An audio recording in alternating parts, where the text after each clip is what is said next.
You made it. That's a good.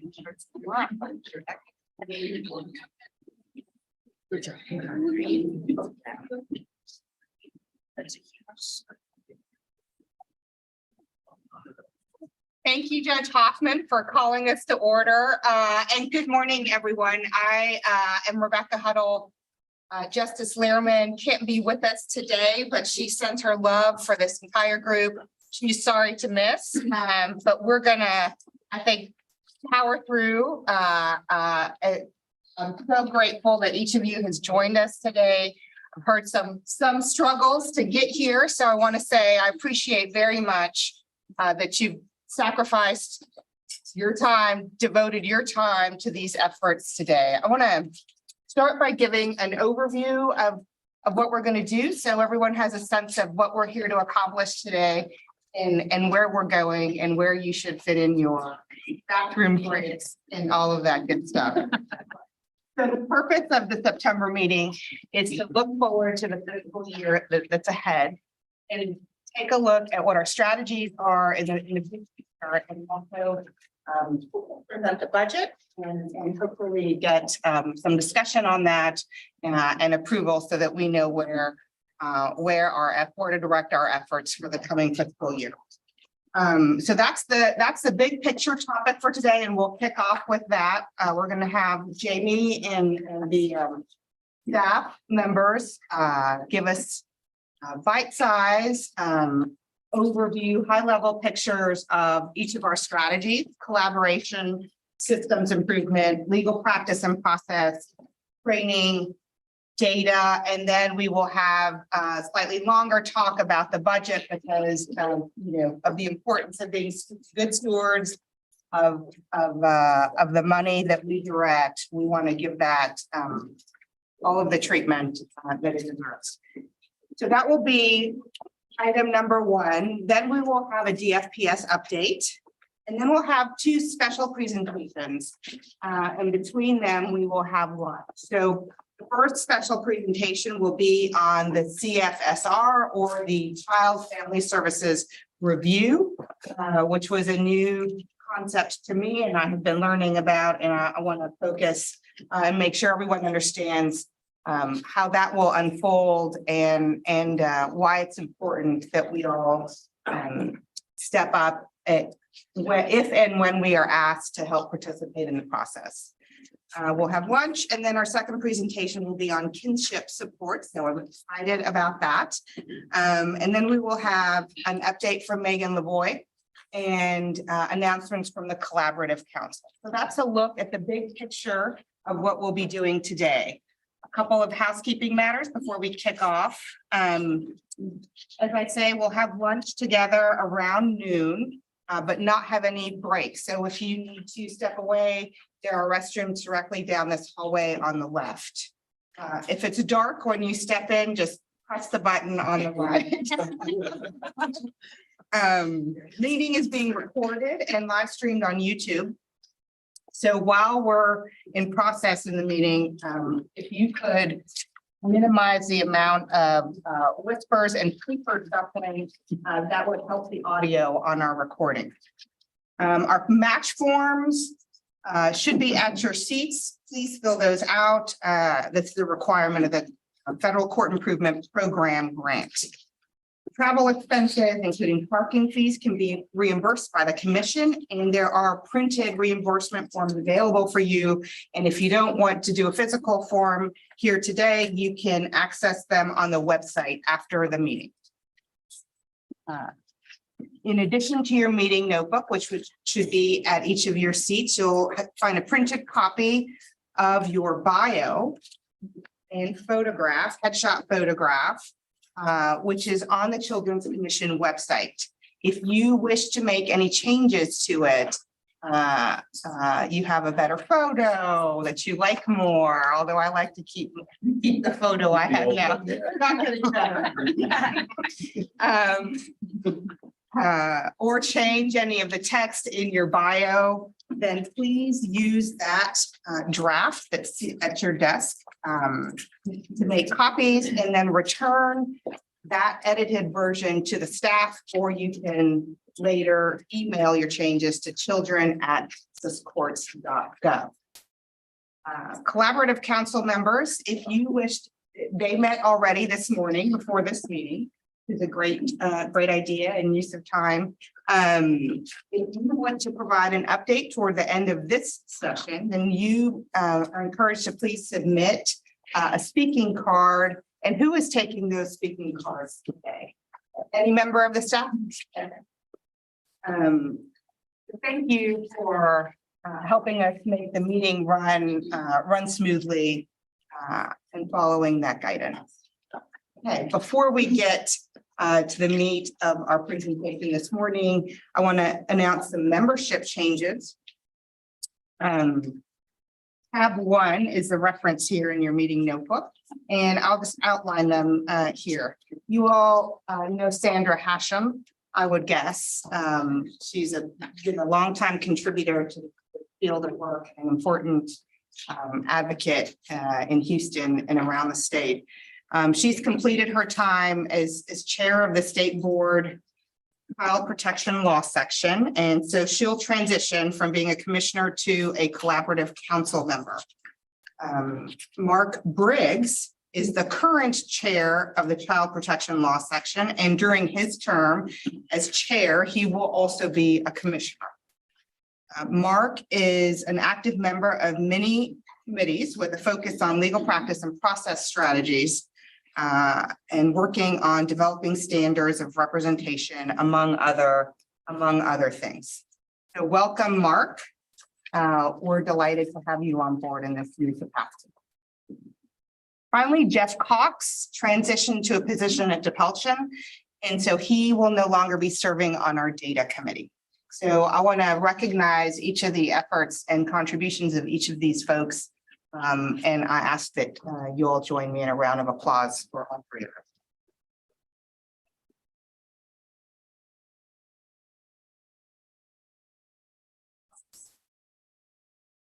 them. I want to recognize also Commissioner Muth.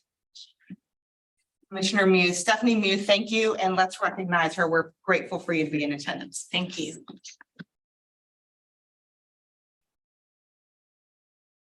We have some other guests. Jennifer Sims, the Deputy Commissioner of the DFPS. Here you are, Jennifer. Welcome today. Honorable Nikki, you're going to have to help me with this. Munkowski. Okay. E for effort.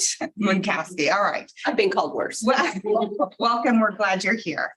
And then Dr. Valerie Jackson, the founder and CEO of Monarch Family Services. Welcome, Dr. Jackson. Okay, order of business here, point of business. We need to look at the May 12th, 2023 meeting. So our last meeting of last fiscal year. These are at tab 2. I hope you've had an opportunity to review them before today. And I'm going to call for an oral vote. So before I do that, does anyone have any comments or corrections for the May 12, 2023 minutes? All right. Well, then, does anyone move to adopt? We have a motion. Moved. All right. Second. Thank you. All in favor? Anyone opposed?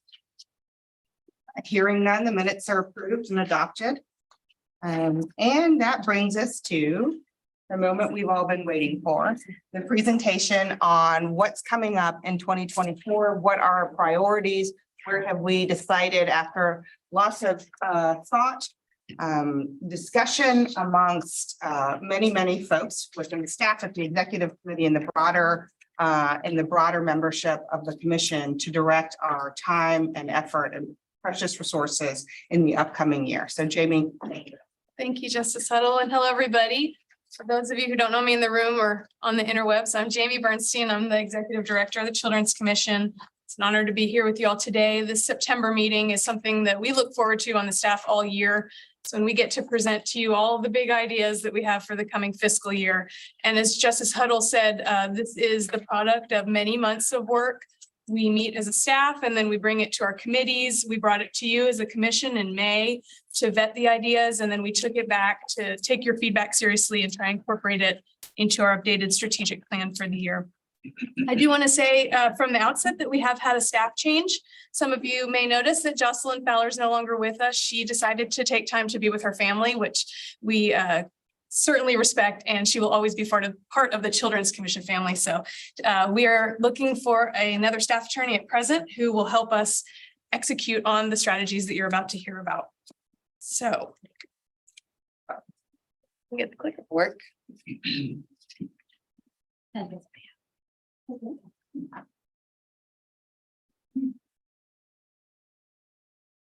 Well, I will, while we're loading it, oh, no, great. I will say that we are going to be keeping it high level for you. If you don't hear about something, that doesn't mean it's not happening. It just means it's probably staying the same from fiscal year 2023. We're going to spend our time in our presentation today talking about some of the new things or some of the things that are changing. And we will leave time at the end for questions and dialogue in case you all want to discuss these things with us. So in large, our strategic plan is staying the same. And this is our committee structure. It will also stay the same. We have systems improvement, legal practice and process, training, and data. You will hear from Amy in just a second about systems improvement. And I think you'll notice that that's the committee that has the most things moving around. We've combined some strategies and we've tweaked some strategies slightly. And you'll notice when we talk about each strategy, some might have an asterisk, and those are the ones that are different from fiscal year 2023. These are the members of the committees. We couldn't do what we do without all of you, and gratitude to our chairs. We are very grateful for your leadership to keep all of the work that comes up into these committees moving forward and to give us some direction in our work. So foundational to the Children's Commission is collaboration. There's nothing that we do that doesn't involve collaboration and partnership with a lot of different agencies and organizations. So this remains unchanged. This is really the bedrock of the Children's Commission. And these 5 strategies reflect our structure. So what we're doing now, meeting as a Children's Commission, our proposal for the next fiscal year is to keep what we did this year, which is 2 in-person and 2 virtual Children's Commission meetings. And you see on the meeting agenda that you have the dates at the bottom that we've put together for the next fiscal year already. The committees will also meet on a quarterly basis. It's our desire to have them meet at least once in person, but it's really upon their request, whether they want to meet in person or virtual. We'll continue to engage with the Collaborative Council. We have an annual meeting with them. We just did it this morning, and it was a great way to convene and hear from them. And we also include our Collaborative Council on our biweekly stakeholder call that we have with DFPS and OCA, and we'll continue to do that. And I'll notice here that the website will be getting a new look this year. We're going to reorganize it and try to make it more clear for each target audience how to access the resources they're looking for. Right now, everything's parked on one resources and reports page, but we're thinking more of a page for parents, a page for attorneys, a page for judges, so people can go straight to the things that they're looking for most, and it's a lot more easier to access. Strategy 4 is probably the one that's going to change the most this year. That's the Child and Family Services Review Strategy. This is already something that I'm very involved in, have been meeting for months with the department and the Administration for Children and Families. You'll hear a presentation from Liz and Jessica, who have an inordinate amount of information in their minds about the CFSR. It's so complicated, but it's really important for our state to try to identify what we're doing well and where we can improve and compare ourselves to our peers across the nation. There's an increased emphasis in this cycle on round 4 on legal and judicial involvement, and the Children's Commission is working hand in hand with the department to ensure that judges and attorneys have a voice in that Child and Family Services review process, and we're grateful for that. And as always, the assistance to local jurisdiction is an ad hoc strategy that upon request, people come to us. We already have one for the next fiscal year, which is helping Williamson County do a CLE for their attorneys to try and recruit more people to child welfare law. So that's the type of thing we do under Strategy 5. I will now turn it over to Amy to talk about systems improvement. So I'll be wearing my Jocelyn hat today too. So if I mess up terminology or words, I blame her for spending time with her wonderful family, but I still love her. So I'm only going to focus on the strategies that have the asterisk to kind of update you on those changes. We'll start with 7, which is the trauma-informed care strategy. Don't worry, it's not going away. What we actually are doing is combining this with the children's mental health. So we recognize that both are such very heavy topics that we really, and they're so intertwined. So we just created a much broader strategy to make sure that that can reflect both the trauma-informed care and children's mental health. The next strategy with an asterisk is number 9. This is our youth voice strategy. Again, this is something we've always been doing, but we combine this with normalcy. Who better to tell us what normalcy is than youth voice? And so we just want to make sure that that stays in the forefront of the commission and our work. And we really want to try to incorporate the youth voice in all of the work. And, and you see it says statewide systems improvement efforts. It's not going to be contained to just this strategy. It's going to be throughout the commission's work. So we just kind of elevated it and combined it. Number 10 is the prevention strategy. Similar to other topics, we're just kind of updating this strategy. This fiscal year, we're going to be supporting PEI as they transfer to HHSC, and also the Texas Family First pilot. Judge Stuckey is on part of that pilot, and there's some really great things happening, but we're going to help support our judges and the attorneys who are working with this pilot to ensure that our families are getting the needs and services that they need. For the next slide, number 12, this is a new one. And so this is kind of what we're calling special populations. And so what we decided to do this year is kind of focus on some very specific areas. One is sexual abuse. We're going to be partnering with the Office of the Governor, and we're going to create a resource guide for the rights of children who are survivors of sexual abuse. Sexual abuse can look so different, and so we wanted to create a guide. They actually did one for adults, and so the children's one is just kind of this guide of their rights, and it can be an easy to access resource. They may not feel comfortable asking questions, and so this resource, if we can get it into the hands that need it, can be a potential really great benefit. So we're excited about that partnership, and next year, hopefully showing you all what this looks like. We're going to hopefully roll it out for Human Trafficking Prevention Awareness Month in January of 2025. So stay tuned. Number 14, this is going to be expanding our QRTP strategy, everyone's favorite topic. We recognize the need to expand our focus and really include statewide efforts to develop and expand capacity. So not just QRTPs, but this is capacity. So in the next fiscal year, the commission is actually going to be partnering with the Alliance and doing kind of CBC regional legal capacity convenings. So we'll be bringing the providers, judges, attorneys, local CASAs all together to kind of expand on the CBC readiness. And lastly is our juvenile justice dual status strategy. The commission is really going to be looking forward this next fiscal year to expand beyond just juvenile justice. There's going to be a new work group formed, and we're really going to take a deep dive and explore these issues. And work on that work that was already started on the dual status task force report. You're probably going to notice, oh my gosh, what happened to ICWA? I don't see ICWA because I know y'all were studying this. It's actually just moved. And so Renee's going to be talking about it a little bit later today. So that's all that I have. Since I don't wear the Jocelyn hat well, I'm going to see if Jamie wants to add anything to our announcements. Covered it perfectly. And that's a great segue to legal practice and process. Thanks, Amy. And I'll turn it over to Dylan and Renee. Thank you, Jamie. So our first strategy under legal practice and process is our legal representation committee. And there are several projects that fall under that committee that I want to update everyone on. The first is our appellate representation work group. This is a work group that was developed last year to focus on raising the equality of appellate representation. We're really pleased that they've been able to develop a presentation at our upcoming Child Welfare Judges Conference to help judges know about what they need as trial judges to know about the appellate process and how to ensure a smooth handoff from the trial counsel to the appellate counsel. Judge Martinez-Jones, Bill Connolly, and Alana Pearsall will be making that presentation, and we're really lucky to have all of them being able to help us in that matter. One of the other things that work group is doing is focus on trying to recruit existing appellate attorneys to practice child welfare appellate law, as well as enable child welfare attorneys to educate themselves about the appellate process. And we'll be exploring the idea of providing scholarships to child welfare attorneys to attend the appellate law sections boot camp in September of 2024.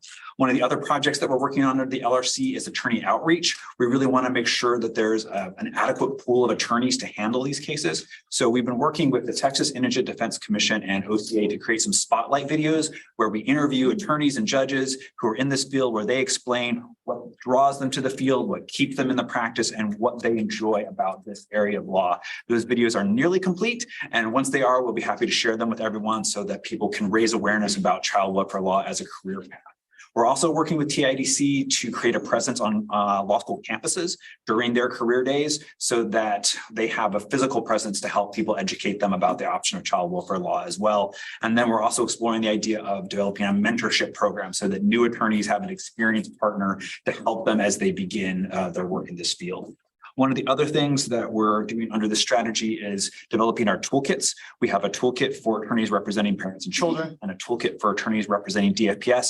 Both of those toolkits are being updated as we speak. We have work groups that have already convened and they're reviewing them for changes that are made by the 88th legislative session. Both of those toolkits will be published in the spring of 2024, and we'll distribute physical copies of them throughout child welfare convenings over the course of that spring. And then, of course, we'll have copies available for free online versus through the LawBox app. And then I also wanted to just very quickly update people on our standards of representation work. So our standards of representation committee held its most recent meeting this Wednesday. Our chairs are Justice Lehrman and Judge Roy Ferguson, who unfortunately couldn't be here today, but they are continuing to work on developing those standards, focusing right now on the initial phase of developing the attorney-client relationship. We'll have another meeting of the work group in November, and then we'll meet in December again in person, and then we'll have several meetings throughout the course of 2024, and we're hoping to have those standards finished by roughly 2025. And then the last thing I wanted to update on strategy 18 was that we will continue to support our attorneys who want to become board certified in child welfare law. Those attorneys who take and pass the exam will have the opportunity to have that exam fee reimbursed by the Children's Commission, and that process is outlined on our website. And I'll turn it over to Amy to update us about our parent resource work group work. Thank you, Dylan. I'm going to focus on strategies 19 and 21 today. And so with our parent resource work group, one of the first things I wanted to announce is that as part of the LRC, we did have a parent materials work group, and we have decided to join forces and combine them with the efforts of the parent resource work group. So that materials work group has been invited to join the resource work group. And one of the things that they're going to be helping us with is to create a parent voice video to complement the youth voice videos that were created in the last fiscal year. And so we will be getting together soon to hopefully focus on that. In addition, the parent resource work group had been working on a webcast, which will go live on October 19th. So that will be one of the first things we do in this upcoming fiscal year, focused on the attorney-client communications. And then, of course, we are focusing on really getting those final edits and making sure that we have everything done for the pre-litigation guide that you've been hearing about for a while. That is our top priority, is to get that out this fiscal year and hopefully the calendar year if possible. And we will also be doing our updates to the parent resource guide this year as well. And then on strategy number 21, we have moved ICWA over to LPP. We did find that it was a better fit under legal practice and process. And I will be assigned to that group. And I'm very excited to be working with DFPS, our 3 Texas federally recognized tribes, and our other stakeholders on really informing the judiciary and our attorneys about the Indian Child Welfare Act. As of right now, there early talks about a potential in-person ICWA summit. And so as of right now, there's not a lot of detail, but I'm excited to share that with you as we start to develop that. And I will hand it back over to Dylan. Thank you, Renee. So for our 22nd strategy, we'll continue to maintain our bench book for judges and attorneys. The 2023 version of the bench book is nearly complete, and it will be ready in October at our Child Welfare Judges Conference for distribution. And then it'll also be available for free on the Children's Commission website and the LawBox app. I already talked about the toolkits under our 23rd strategy. We'll continue to support our 24th strategy for notice and engagement. That allows people to sign up for notice of hearings through the CPCMS application to get either notification by text or electronic message when they want to get notified about a hearing in their case. And then we also will continue to support on our 25th strategy, our mediation work group. Our mediation work group has been meeting regularly to publish a mediation toolkit that is almost ready, and we anticipate that project also being completed in FY 2024. Our 26th strategy is to support specialty courts. That is an ad hoc strategy, and we don't have a particular focus this fiscal year, but we will continue to keep an open mind and receive requests for specialty court support when they come to us. And then our 27 strategy is to track and assess the impact of changes in law, policy, and rule regarding the legal process. That's focused mostly on our efforts to track legislation during legislative years.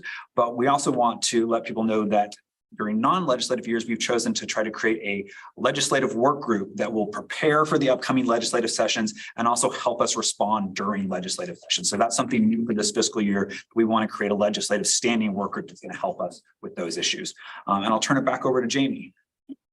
That's great, because I'm going to turn it back to Milbury and Renee. Thank you, Jamie. Good morning, everyone. In the time that we have with you this morning, Renee and I want to focus on 3 proposed strategies, 30, 31, and 32. So starting with 30, we have trained on reasonable efforts before, and we will continue to do so. But this year we pulled it forward to emphasize that it's a priority for us. As we move forward with reasonable efforts trainings, we're going to add the recent legislative session changes and also add in some prevention.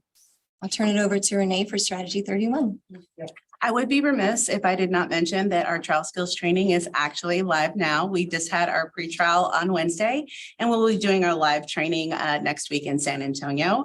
But with that said, we are going to be looking forward to doing a trial skills 101 in fall of 2024. So we've worked with the training committee as well as our faculty to identify our needs. And we're looking at doing a contested adversary setting for our 101 training. And we will still focus on our cross and our direct examination and laying your evidentiary foundation and working on objections. But it will also open up things so that we can have discussions about reasonable efforts, prevention, and other topics. And so we just wanted to kind of reach out at this point and see if there's anything that you all are seeing in the courtroom that you could identify as items that we should maybe think about focusing on during a 101 training for the fall of 24.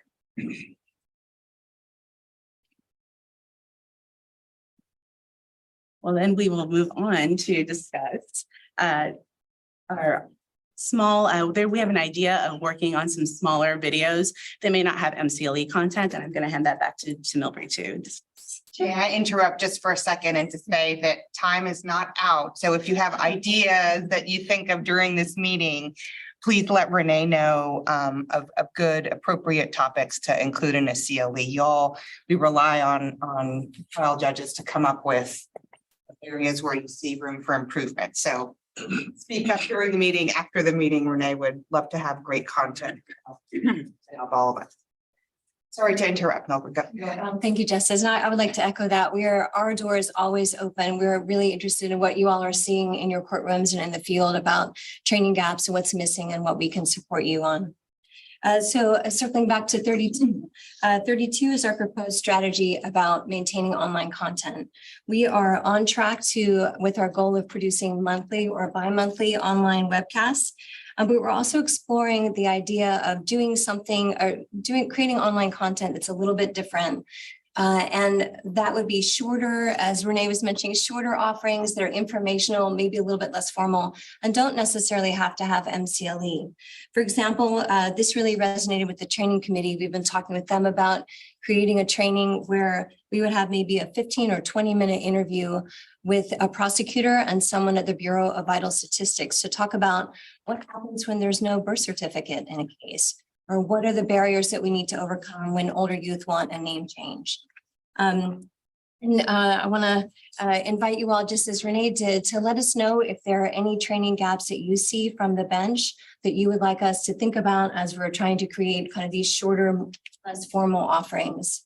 If there are any that you all want to talk about now, that's great. And otherwise, please reach out to me and Renee after the commission meeting or at any time that you think of something that would be valuable to you. Yeah. Hand up from Luann.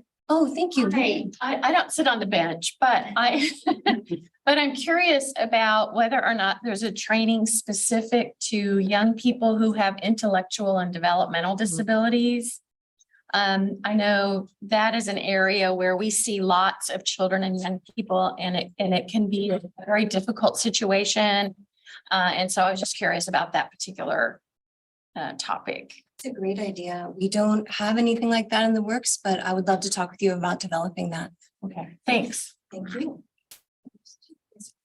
So I just say building off of that, I think if y'all could do a short training on the transition from moving children from DFPS care into guardianships.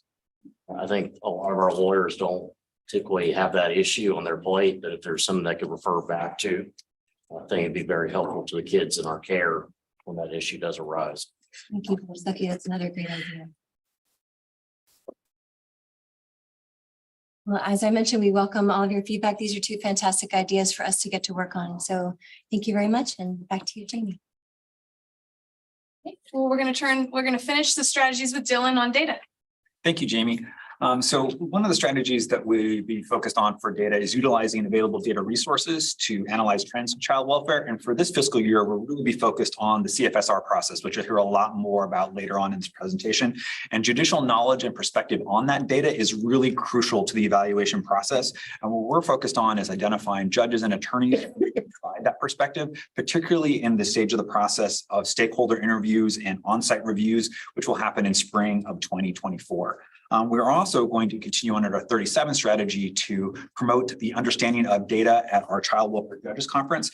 And this year, the statewide data presentation is going to be combined with the DFPS Leadership Council presentation, so that the processes which led to the data can be better understood holistically. So that presentation will combine both the leadership and the data folks, so that as an ensemble, they can help everyone understand the law, the practice, the policies that led to that data, and all those questions can be answered at the same time. We'll then do regional breakouts to provide support for judges and attorneys to understand better about their regional data and make sure they have access to county level data as well, with a focus on understanding outcomes that improve permanency results for parents and children and families. We'll also continue to partner with OCA to support our CPCMS system. That's our child protection case management system for our CPC courts. We maintain and update that system to make sure that it's functioning in the way that our judges need. We have a CPCS advisory council that meets regularly. Our next meeting of that council, I believe, is going to be November 29th, to make sure that it's continuing to work and it's continuing to meet our judges' needs. And I believe the next update of that system is going to be released on September 21st. We're also continuing to explore with DFPS whether or not the CPCMS system can achieve interoperability with the DFPS impact system, so those systems can share data without having to manually re-enter data every time. We've had some security and technical barriers to getting a data use agreement. It's helped me learn my limitations as a data person, because I do not understand those technical and security limitations. So we've sort of switched tracks to focus on identifying the fields that can be shared between those two systems, and then have our judges review which of those fields they most prioritize being shared. And then we'll go back to the technical folks and talk about how they could be shared and what are the technical and ethical barriers for integrating those fields. And we're really hopeful they make some progress on that this fiscal year. I'll turn it back over to Jamie. Oh. I'm just curious about the data. Will that data, especially as you share data with judges, will it be broken down by race and ethnicity? That's one of the things we're hoping to do is, since the impact system already has race and ethnicity, is that can be carried over into CPCMS, and that will reduce both workload and error rate. So we'll have sort of one source of data so that the CPCMS system can have that easily accessible without having to re-enter it, and it'll match what DFPS has. So we won't have the same discrepancies in data between the systems. Okay, typically we would turn to budget, and I know you all are so excited to hear about the numbers. But maybe we could open it up for discussion first, if anybody has any feedback or thoughts before we move to the numbers. I just want to say this is really impressive. I can't believe all the work that's already been done and everything that you're proposing to do. Kudos to the team, really. It's impressive.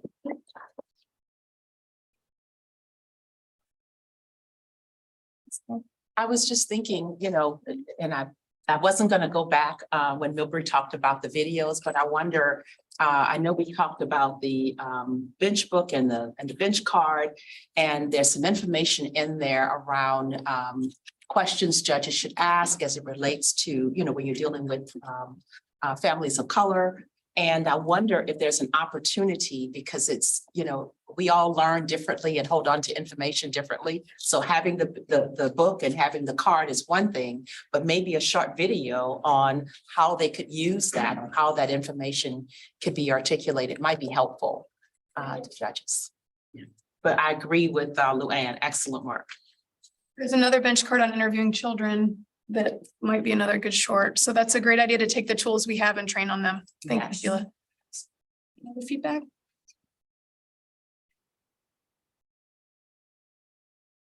Well, you all must be wondering how much this is gonna cost. Patrick, I'll turn it over to you. Doing equally impressive is that we're gonna do all this stuff with just $2.9 million. So that's what we have budgeted for this slate of projects and the grants that you've heard about in these updates that you just received, but are also included later in tab 4. So for anyone that's got their book out and you want to actually look at the budget, it's under tab 4. As I said, for 2024, we're looking at $2.9 million for that's going to include operating expenses, which is everything but these projects that you've heard, from personnel to the travel reimbursements that we get on this nice room that we are in now. So that's we're estimating $1.395 million. Moving down to the commission projects, each one of these we just heard an update about. So for legal practice and process, we have budgeted $58,800. Systems improvement at $56,000. Trainings at $51,200. And so that's going to bring us for total of commission projects to $166,000. So moving now to our grants, which there's a summary of each of those behind that blue page under tab 4. We've allocated $12,000 to the department for their regional attorney training. $223,000 to OCA to maintain the CPCMS system and also provide for visiting judge support. We've allocated $259,641 to the Texas Center for the Judiciary for judicial training, the Child Welfare Judges Conference, and Family Justice, I believe is what Family Justice Conference in 2024. And $112,500 to Texas Legal Services Center to maintain the family helpline. So that brings us to a total for grants of $607,148. The scholarships, which Dylan spoke some about, and Brene and Milbury, we've allocated $15,000 for the American Bar Association Parent and Child Conference.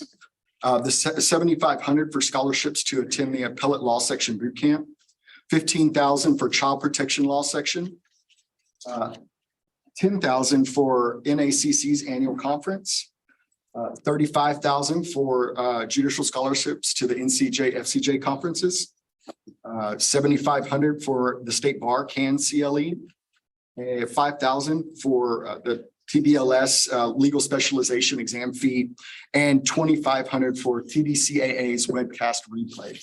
And that brings our total for scholarships to $97,500. So I misspoke earlier. More impressive is we're actually all going to do all this stuff for a $2.265 million. We had $2.9 million to use. So we think that this is a fairly good estimate. That revenue figure there could increase a little bit. That all depends on as we move closer and closer to September 30th, we still have grants that are outstanding that have projects that are happening in this month.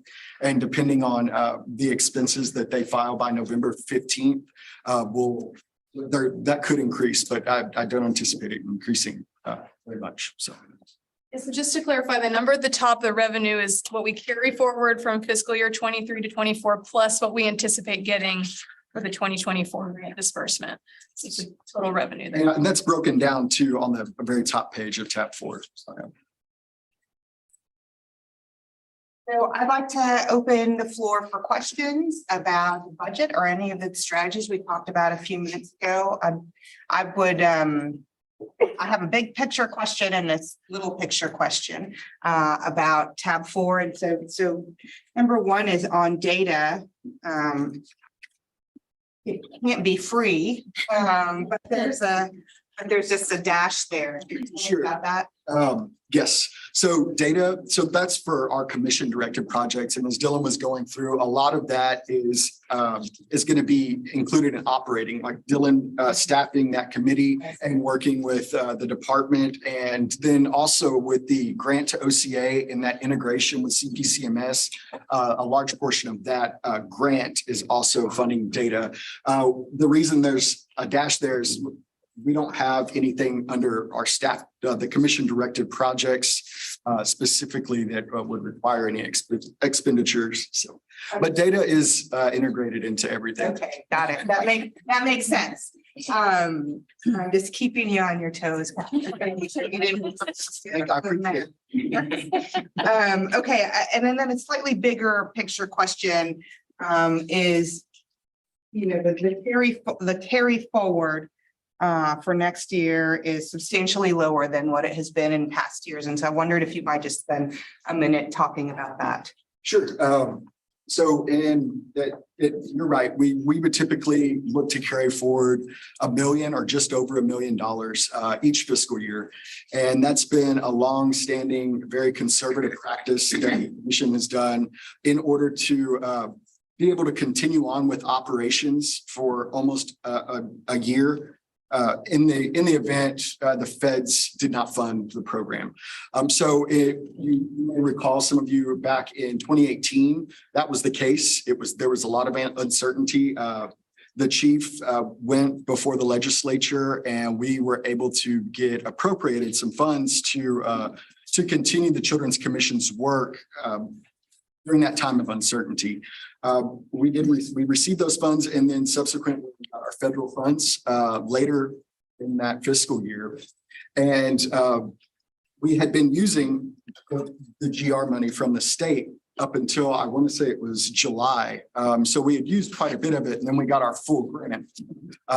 Then the remainder of those funds were redirected and the Judicial Commission for Mental Health was born. So that's just a story. But we had a surplus there in that year. Okay, so then in 2019, we also got our grant, which we would have used over a period of 2 years. 2020, we took a dive, just by the nature of a lot of this work. It's training, it's bringing people in person together, it's venues, and a lot of those expenses kind of went down. Then we also had a COVID supplement. So in the past couple of years, we've really kind of revamped and we were going strong. We were giving out a lot of grants to a lot of good programs. And now we're trying to wind back down and reel in some of the funds. That's why there's not as, there were a lot of great grant applications this year, but we weren't able to fund them all because we're going back to that pre-2018 funding level. And while the expenses of everything, I'm sure everybody in their personal life or in their business life have recognized it, continue to increase. The one thing that remains static is the amount of funds that we can anticipate getting from the feds each year. So we have reduced our carry forward by just over 400,000 going into what we anticipate taking into 2025. Like I said, that was a very conservative estimate that we kept year over year. And we determined that it wasn't necessary for us to restrict a lot of these good projects and programs that we have in place for fear of the next year. So but we still believe that it's a very good position to be in to carry forward that amount of money.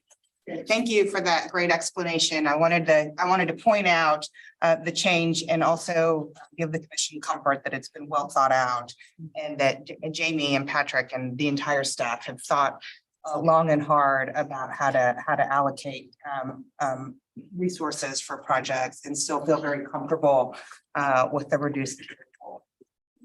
So any other questions? Other questions, discussion? Quick comment. I just appreciate the leadership in that decision. Because with so much change and so many things to respond to actually recognize that it's worth putting some more money into the projects and being a little and recognizing you still have enough to do what you need to do. I just appreciate the leadership. So thank you.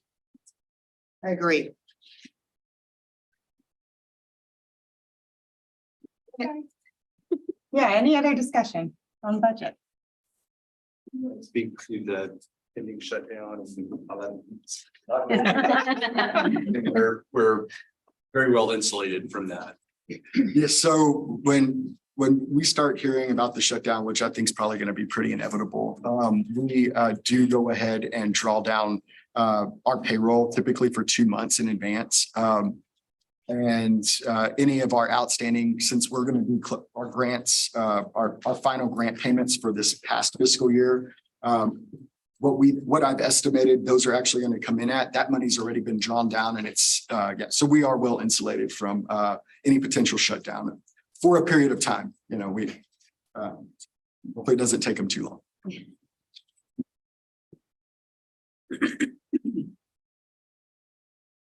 Okay, well then, thank you to each of the members of the staff for those really great informative presentations for Patrick specifically on the budget. And then I want to ask the commission, we'll take a voice vote. Is there a motion to approve the strategies contemplated and discussed for fiscal year 2024? And we'll do this all with one vote. In addition, a motion to approve the expenditures reflected in the budget at tab 4. Okay. Second. I have a motion and a second, so we'll by voice. All in favor? Any opposed? Okay, it's approved. Congratulations.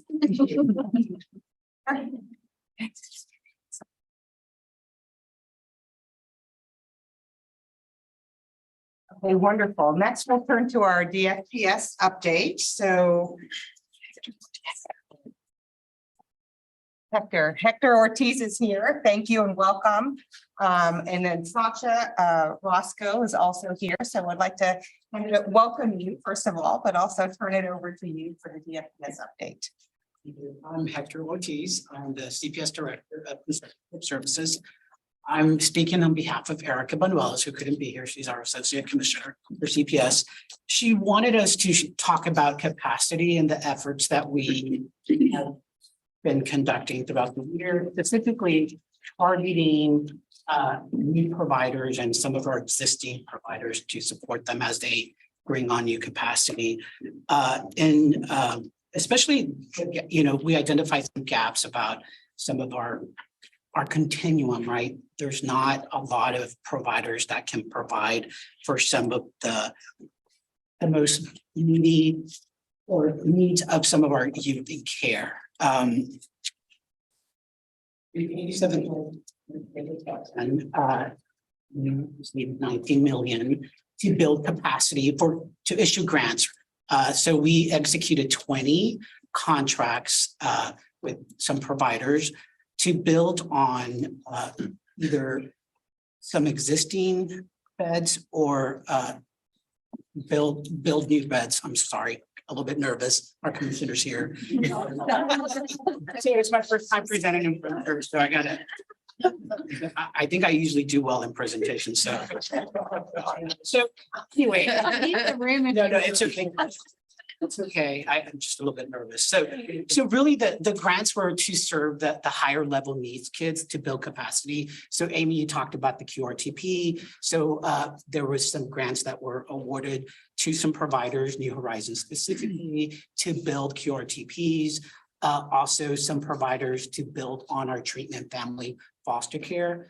And then, you know, the other thing that we were trying to work with is building, as I think y'all are familiar with, our intensive psychiatric stabilization programs as well, IPSP. So with the capacity grants, so we have 3 providers that are currently running QRTPs. There have been 21 youth that have been are currently participating. And we anticipate growing that within this month to 15 more placements in QRTP settings. For our treatment, foster family care, so we had 3 existing providers, and through these capacity grants, some additional providers were awarded contracts, and we anticipate that we'll grow that to 200 more beds specifically for that to serve that population. And then with our IPSP, we have 3 providers right now that are, that have taken some of our youth. And I can share where those locations are if I can find them in my notes. So, so we have, a facility in Riverview, which is in Texarkana. They have 8 beds available. Bayview and Corpus Christi. They take 8 beds, female only. No, I'm sorry. Yes, 8 beds, male and female in Bayview. And then we partnered with the University of Texas Science Center as well. And they have 8 beds available as well. And then Red River, which is in Wichita Falls, they are just starting up with 8 beds as well. That's in the CBC catchment The area. Science Center one, is that the one that's in San Antonio or is it? No, a different in- one? In Houston. Houston, okay. Could I just ask you, I just had to ask Jamie what the Q stands for. I did too. I figured out residential. All those you know, letters stand for. Qualified residential. Yes, but could you just spend a second telling those of us in the room who may not know exactly what makes a QRTP a QRTP? As far as, What is it? so it's really to treat children with complex mental and behavioral needs, right? So it's in a setting where they're provided not only the basic treatments, but they have a medical staff on site to provide any type of assistance that they might need. That's very The highest sort of intensity. correct, um, correct. And can I add one Sure. thing on that too? I think that one of the unique aspects of the QRTPs is that when immediately discharge planning starts. So they are not intended to be a long-term placement. It is a time-limited placement. And there's engagement around discharge planning from from admission into the program. Really quick, just to help Hector out with that, the Children's Commission did do a webcast along with DFPS on the QRTPs last May, and that is available on our Judicial and Attorney on Demand MCLE websites. Renee, could the rest. The whole training. Okay, thank you, thank you. We do have staff that provide support to any provider that wants to start a QRTP program. We have staff that would walk them through the steps and support them through the accreditation piece or answer any questions that they have. And same thing for our family foster care providers. If they need assistance, the same thing, we technical assistance as well. The other piece that Erica wanted to talk about is the kinship. One of the things that we've been working on consistently throughout the years is moving kids towards kinship placements, right? As y'all know, we released the ROTC earlier this year, and 7,281 kids were placed with kinship relative as of May 30. This is as of May 31st of this year, which is 41%. I know it was a decrease from the previous year, which was 44%, but that's something that we're always looking at, trying to place children with relatives. This year, we received 6.9 million to assist caregivers with their immediate concrete care needs, also through licensing verification process, and then with the enhanced permanency care assistance. And I think someone's going to talk about kinship supports later on, right? So really it's trying to support the caregivers whenever we have a placement, right? Especially a lot of caregivers cannot afford to buy the basic needs for kids, right? So they qualify up to $1,000 for concrete needs that are needed to meet whatever they need, right? And then also they will be able to receive assistance as they go through the licensing process as well. And then, of course, yes, yes. And then I think also there was money, $3 million that was allocated to the SSACs for mental health capacity for kinship as well.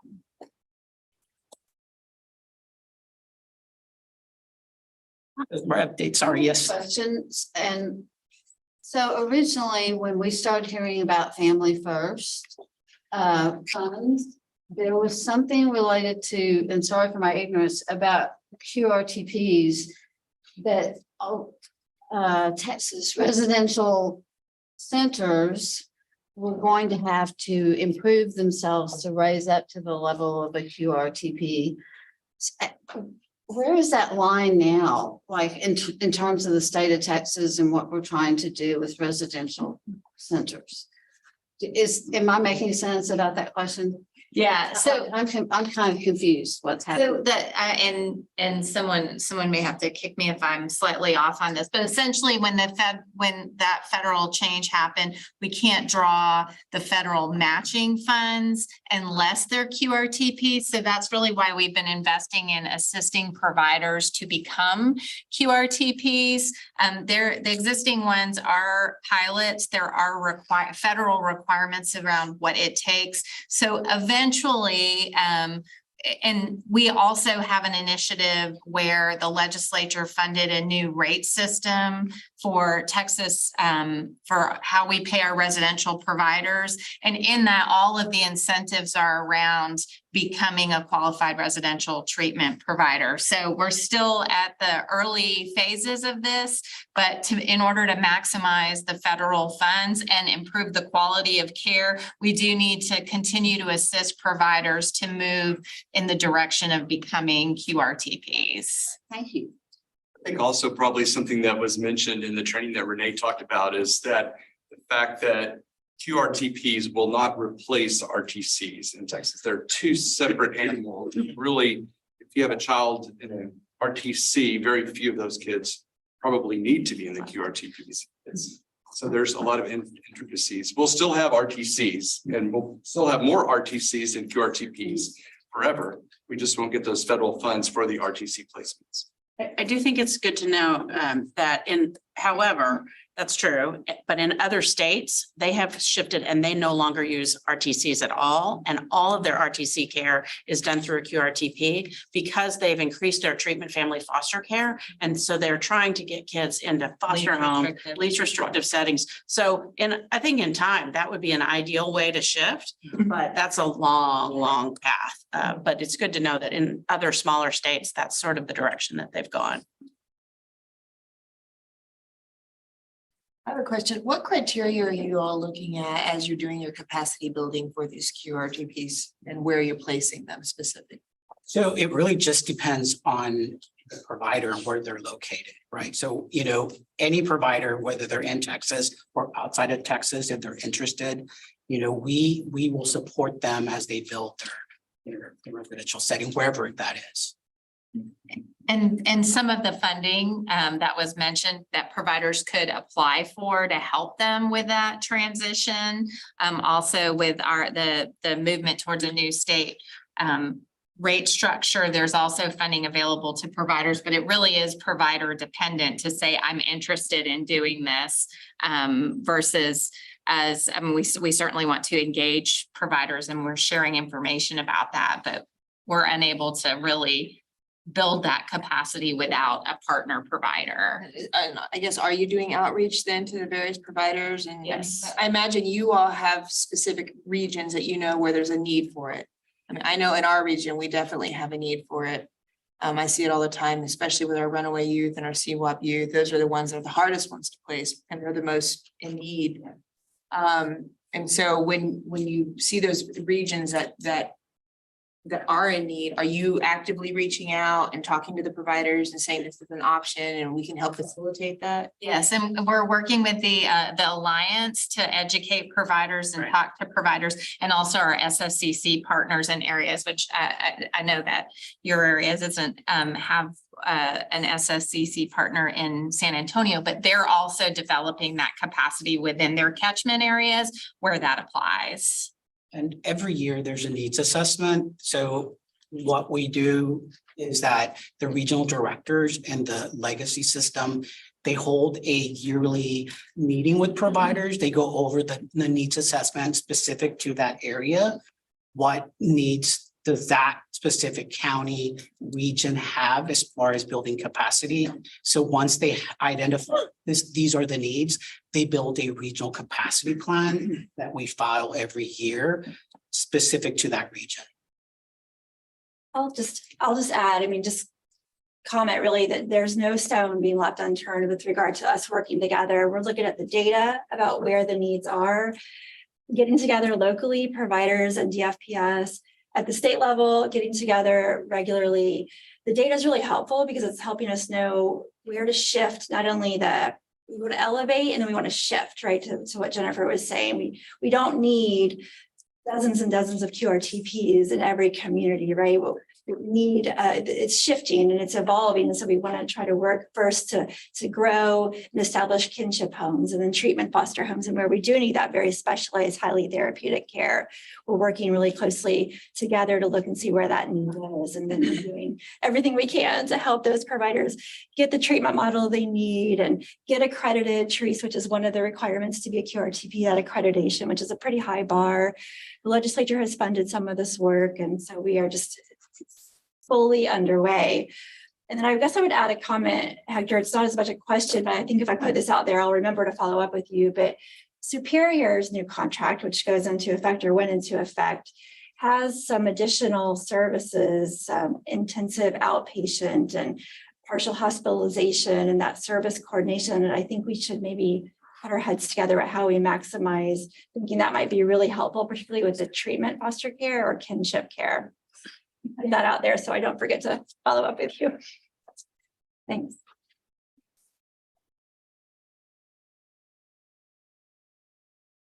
To also mention that in thinking about this conversation, thinking outside of DFPS's continuum of services, but also thinking more broadly of what's available across the state and what is coming up. In terms of the last legislative session, there was an appropriation of resources to HHSC to develop and increase the capacity of children's mental health services, including mobile crisis teams, which I think will be very helpful for young people who have complex needs, who go into mental health crises. And I think some of those are targeting DFPS specifically. And then also the increased availability of multisystemic therapy across the state, which is a very intensive 24/7 home-based service for young people to try to keep them in home and preserve them in community. So, and then there's some other appropriations as well. There's one for an innovation grant program, also to highlight the needs of children with complex needs that are involved in lots of different systems. And then lastly, the Statewide Behavioral Health Coordinating Council is responsible to work with HHSC on the development of a statewide children's mental health strategic plan. So all of these issues and needs that we're talking about today should be fed into that plan so that the legislature will be aware of the needs and complexities that are involved in the provision of children's behavioral health care across the state. So I just wanted to mention that. And can I just elaborate a little bit on that? I think in the last legislative session, DFPS actually requested funding for HHSC to better fund some of those behavioral health services, such as those youth mobile crisis teams. They already had some that were funded, but we did request to increase that number, which the legislature did. And we are working collaboratively with HHSC so that where they exist, there's going to be a total of 7 that the DFPS population can be prioritized for those services. And the difference between existing mobile crisis teams and those youth mobile crisis teams is it's follow-up after the initial onset of the crisis. But I think this was a very important also investment the legislature made is we now have staff at DFPS that are focused. That was a gap that I noted when I started. We didn't have expertise that was really focused on behavioral health within DFPS at an executive level. So we were able to fund a small group of staff. So hired an expert who really understands how to navigate the behavioral health system. So she's working in collaboration and will be part of the strategic planning efforts that are occurring as well.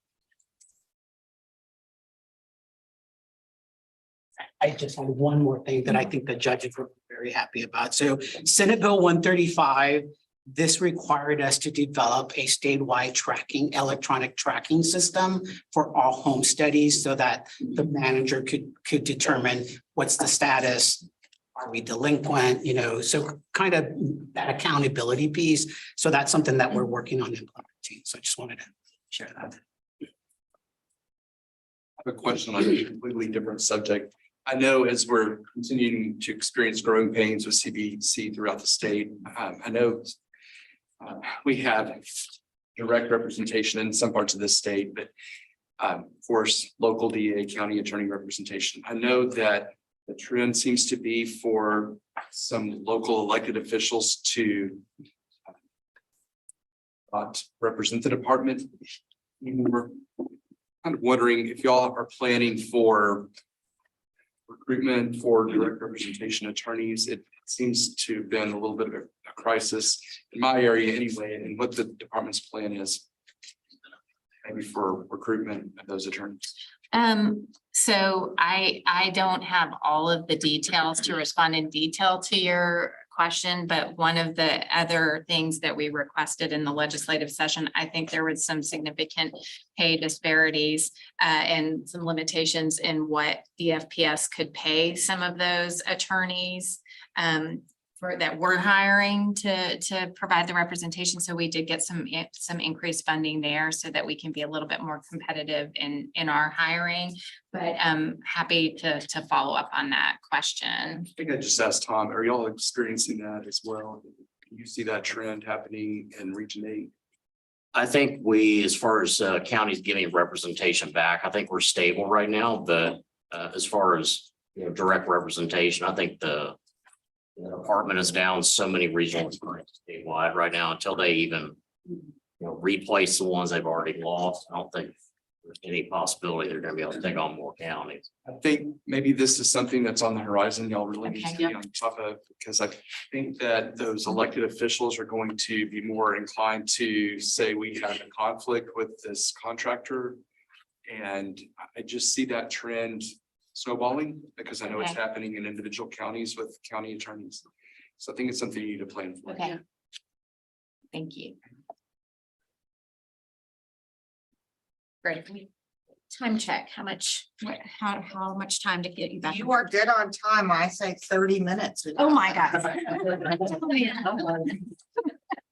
The floor. Okay, well, I have a few updates and apologies for being late. That's the first segue into my update, which is we have started working with HHSC on the transition of PEI over there. And there's a standing Friday morning meeting that last week I thought I could miss. And this week it became apparent I should probably attend just because there's a lot of work involved in picking up a division and moving it over.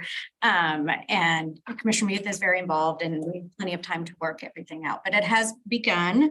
So there's that update. And I think there's some gray areas where there's more intersection between PEI and child welfare and the work of the commission that we'll tackle as DFPS as to what will go over, but will involve an MOU, what will maybe stay. And those things are like the early court liaison projects that we're working on because we're very invested in supporting those efforts for the judiciary to have a sense of the family support, a bit more backbone work, connect families to resources, because we know the court can only do so much without additional help to really navigate families to needed services. So, that would be one example. Kinship navigation is another area where we've used the body of work that PEI funds, which is all family support, to in a more targeted and specific way support families involved in child welfare. And so I think we have some plenty of time to work out how that intersection will look as we move over.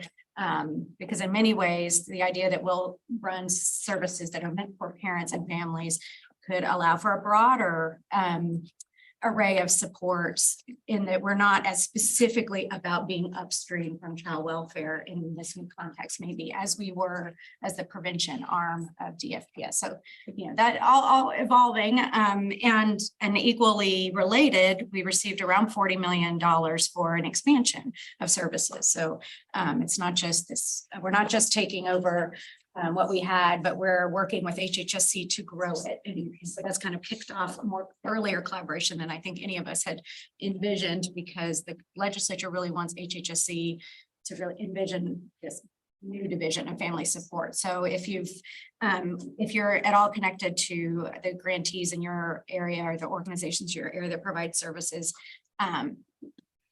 just know that many of them are getting additional funds and should be expanding capacity, but they're doing it with some new direction coming from HHSC instead of from DFPS. And so stay tuned for what new dollars might be bringing to your community in terms of additional capacity. A couple like in the weeds things I wanted to mention for this commission: the 87th legislature had appropriate a little bit of Family First Transition Act money to both Nurse Family Partnership and to parenting supports specifically for families in FBSS cases. And we had added capacity to those providers to provide either home visiting services like Parents as Teachers or Safe Care. If you know those models, they're models specifically for families with children under 5, where a practitioner goes in the home and offers assessment and education.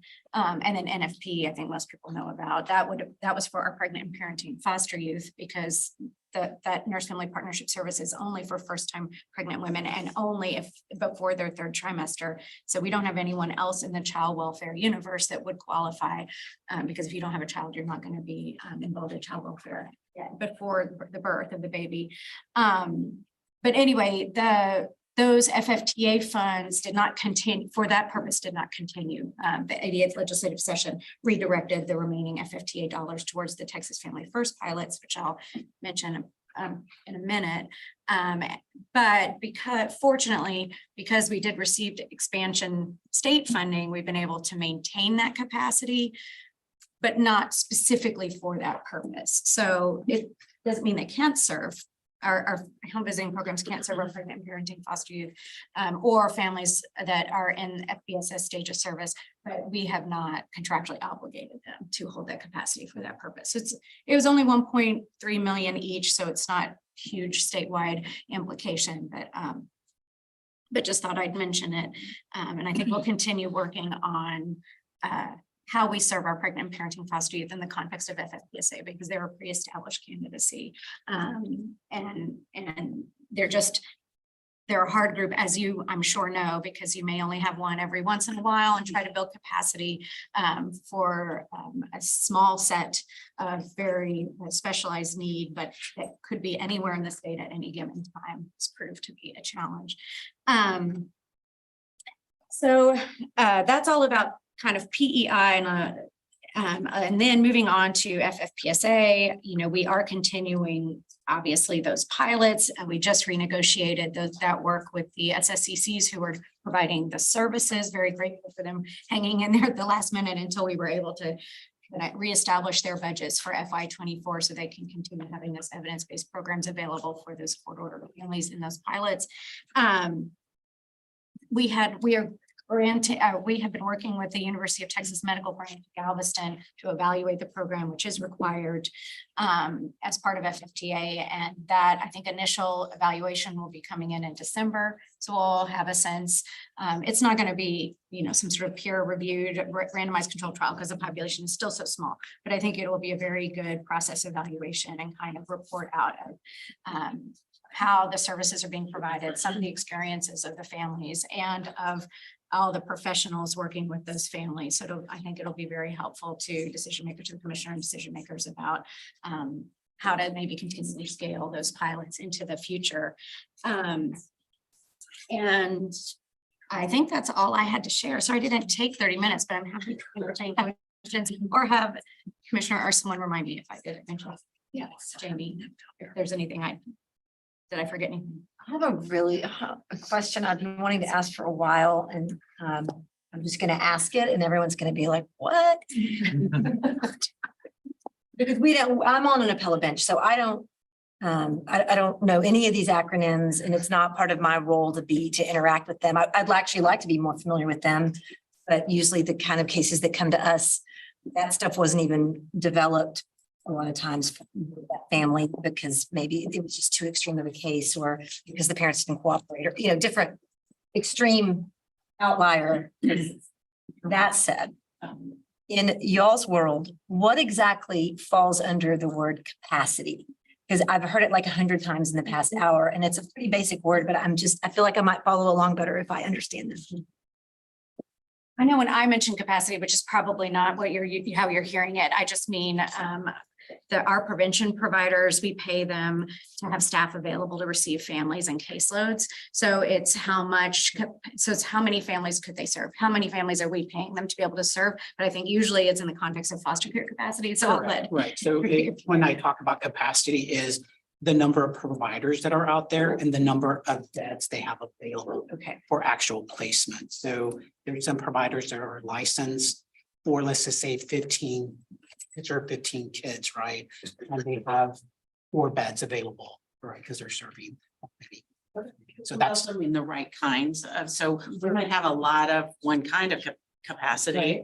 but it might not be the need that matches the kids that we're serving right now. So we want to make sure that there's a match between those as It's not just, it's services, foster care services. So it's staffing and all the things that you need to provide all the services in addition to the bed or the home, training, workforce, all of the above. Yeah. Okay, thank you. And for anybody back there who's thinking like, oh my gosh, how does that judge not? I don't get to order any of that. I'm not part of that process. So I'm not just like, I'm not a family. And I've heard too. We're not family court judges. Yeah. So that, not that it's not important for us to understand it, but it's not like, yeah. She was asking for a friend. Yeah, I was asking. I lost the acronym game like 3 years ago.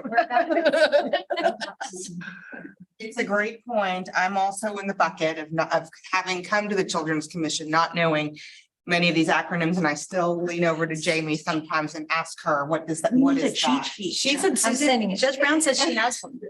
And just to, expand on that a little bit, typically, so I've sat on the Court of Appeals also, so in the same seats that you're talking about, and the perspective there is almost, 95% they're termination cases, right? So probably a very small number of cases that you see end up there, but that is almost 100% of what we see in our role. So it's a very, very different perspective. And so I just wanted to clarify that because that is our work typically on DFPS cases or staff, we're evaluating the statute and whether the evidence was sufficient right.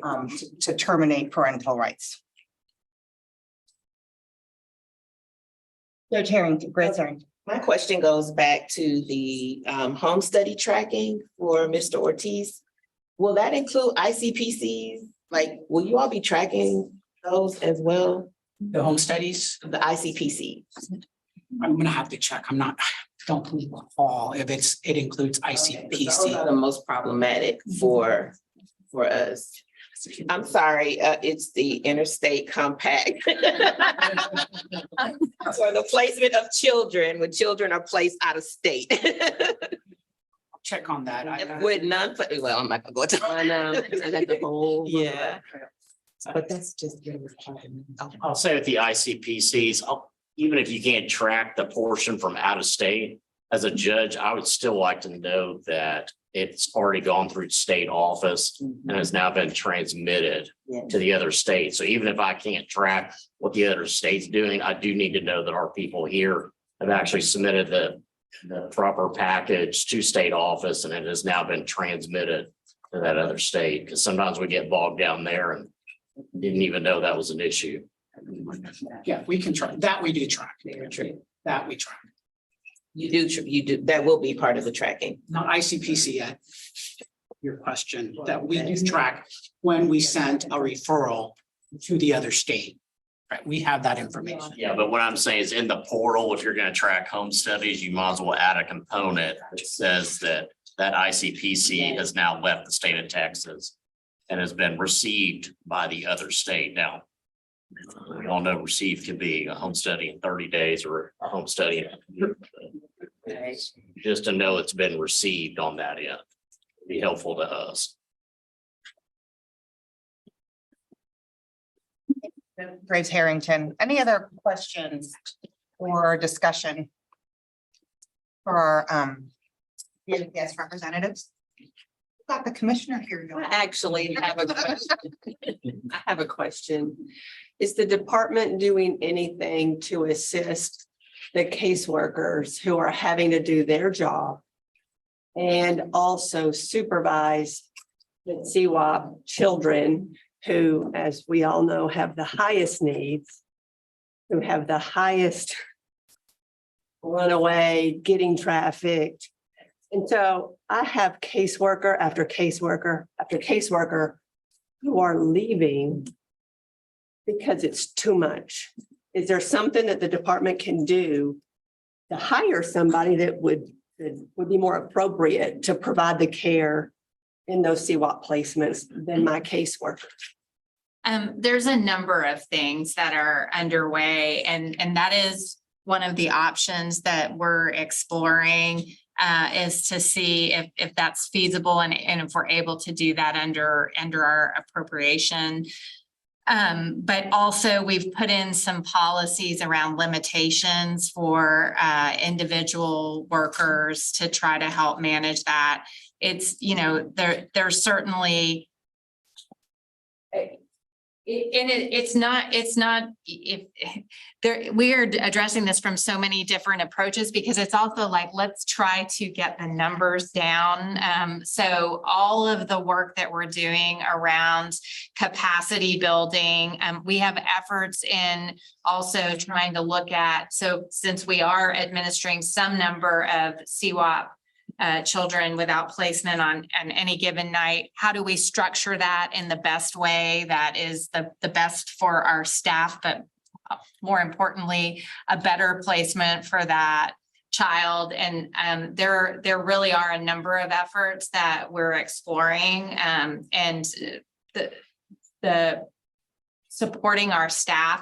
One of the things that I've done is I've had some communication recently with our staff to share with them the different initiatives that we are undertaking from the state office perspective, and the regions are also undertaking a variety of initiatives, because I think when they don't hear exactly what's happening, they feel like nothing is happening. So we are increasing our communication to them. But one of the things I ask them is, from their perspective, how do we address this challenging situation? And I've gotten some really very thoughtful and creative responses to that. So, certainly what we are hearing from staff, and fortunately it aligns with a lot of the efforts that we're working towards, is to make sure that we can create an environment where there's consistency and structure for the child in that placement as much as possible. So we're looking at what we can do, which would include, like, could we hire specific staff? What we've already done is we have some good, some temporary staff that work with us. We've increased the number of those so that we still have to have a DFPS employee that's working those shifts with them, but we increase the number of those so that it's less of a burden on our staff. So, I think there's not a day that goes by that this is not the number one issue that is on our minds and our plates, and that we're taking multiple steps to address. But it's a very challenging situation, which there's unfortunately, I will tell you, when I started in January, I was like, surely there's some low-hanging fruit here that we can help make an impact. And we last year we had done significant work around the holidays to return kids to kinship placements, and we got those numbers way down. Unfortunately, they came back up, and we continue to do that. It's like you have to address that from a child specific, every child, working to get that placement, seeing how we can do that better. Is our contracting process fast enough? Are there barriers that we're putting in place from administratively? That's a challenge, and we're running all those traps. But then just looking at things from the whole system, and how do we grow that capacity? And you know, I wish there was just one thing, but I think that's what we've learned is that it's gonna take a multitude of things. And one of the other things we've been doing, this isn't a Texas issue, this is a national issue. So we've been engaging our partners in other states to learn from what they see as their best practices and where they've had success and where they've had challenges, to get ideas from them too about how to best set up a structure that supports our kids and our staff without placing too much of a burden on our staff. No, go ahead. Well, so I understand the conundrum that you find yourself in, because it's like, where are we gonna allocate our resources, right? Are we gonna really work on building capacity? Or are we gonna address the issue with CWAP with our kids? Because I know, like, on any given day, if we can pull our rosters, we've got about 15 to 30 kids sitting in CWAP. And those, trending wise, we see them fluidly coming in and out of CWAP. We'll find placement, we'll get them there.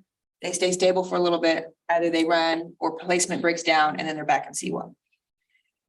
One of the things that we did internally in the courts is we created a monitor position that works in tandem with our regular court monitors. We also have a at-risk youth court monitor.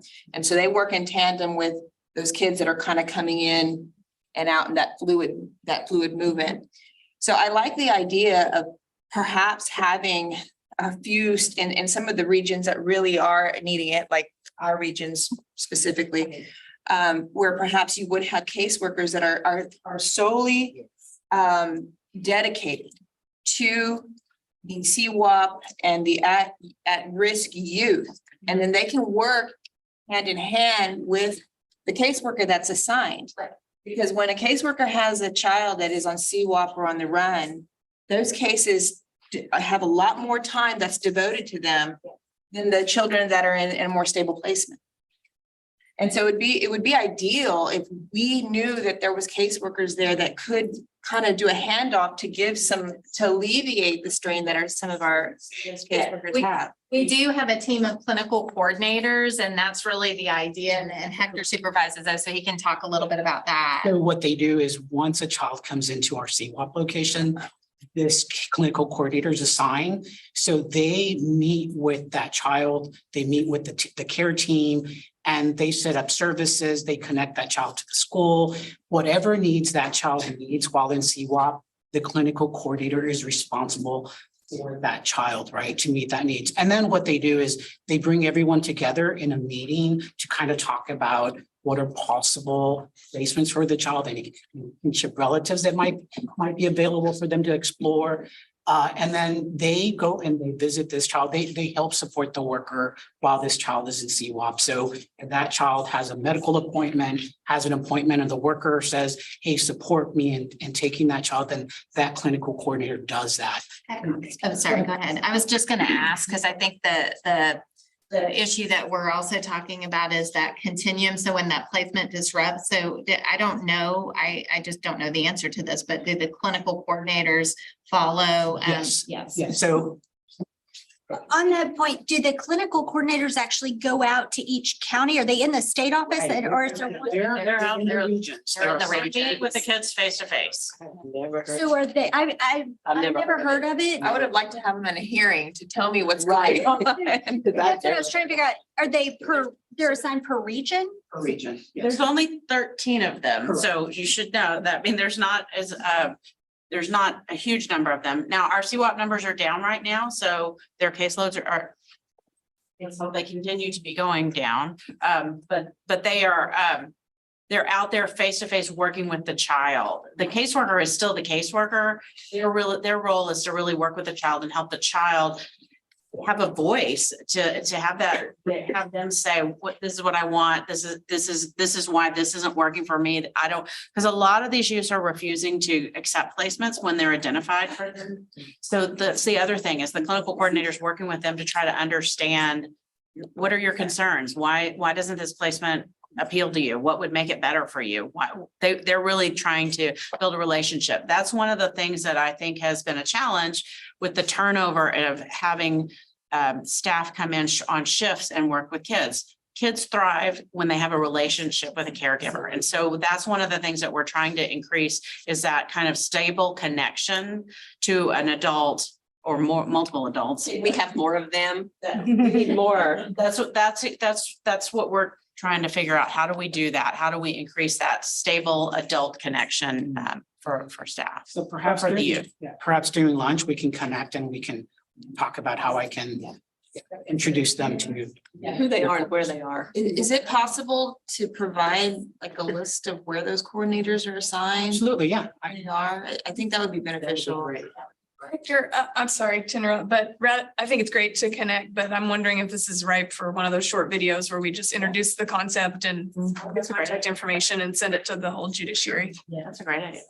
Probably an assumption that the. And in line with those short videos, I'm wondering if we could do one too with the education specialist for each region and what they do, because I know I had been on the bench for a while before I ever realized that exists. So that would be all of these, the clinical coordinator, the education specialist, all of these regional individuals that really have these specialized knowledge would be really helpful, because I think from the bench, a lot of times we don't know that they exist. I want to go back to the ICPC question. So it is included. Any home study that is ordered will be tracked if it's an ICPC case. Make just an observation, and it's kind of I find it's ironic, and I know I'm part of this too, but if a kid's in CWAP, anyone will do. I mean, a third cousin under the freeway is good enough, whereas it seems like our kids not in CWAP, we just, there just seems to be so many barriers getting them to, a family member or a kinship. So thank you.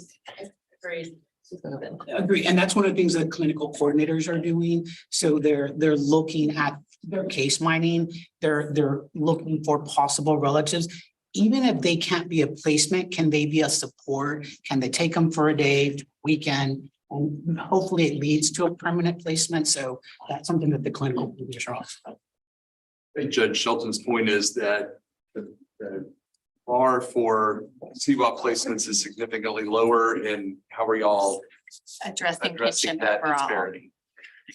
I mean, I think I don't know who's, there's a discussion on kinship, but there's a number of things from how do we streamline, and we're working with the licensing agency, Health and Human Services Commission on this, but are there ways that you can better support kinship families into coming into the pipeline so that they can be a certified kinship home? So that's one thing. And the other thing, along with the new rate structure that I've mentioned, the legislature funded an increase for the non-verified, the unlicensed kinship homes. It's going to be, I don't recall the numbers offhand, but it's a pretty sizable increase in the dollar amount per day that an unverified kinship home can receive starting in January of 2025. So there's a number of efforts that are really about the system, and it will support a family taking on a child in a kinship placement if the child is without placement, but it's really from a system-wide perspective. And, I think one of the things that's also important is that we support the kinship homes when they have a child that's in their home, because they have needs. So a lot of the behavioral health asks that we had were really also around giving them resources that help support them in being successful as a kinship home. So there is a whole systemic look at this, because we see, obviously kids are better when they are with a family member or someone that's known to them. And it is part of the whole system. You can't just separate out children without placement as a separate problem. It's about the continuum. And so the more that we can build and strengthen families' ability to take on children, the better off it is for the entire continuum. That January rate increase is great. That's great information. And I think all of our judges those are little tidbits I know you'll have a million of them, but something like that is really good information that I think our judges will. Yeah, talked to we, Jamie we were earlier. just talking to Jamie about that earlier. We have a little bit of time before some of those changes hit, but we do want to start that process of providing information about what's coming.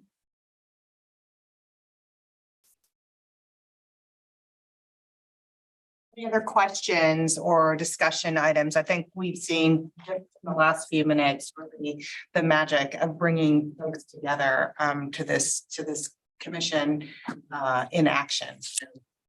Glad to hear that y'all will have a follow-up meeting to talk about all kinds of needs and possible solutions. So thank you for doing that, Hector. Thanks for being here, DFPS. Can I ask one more question? Sure. I'm sorry, I hate to go back to No. CWAP, but are there specific measures that you all are taking or implementing to address the sex trafficking that's occurring as a result of CWAP?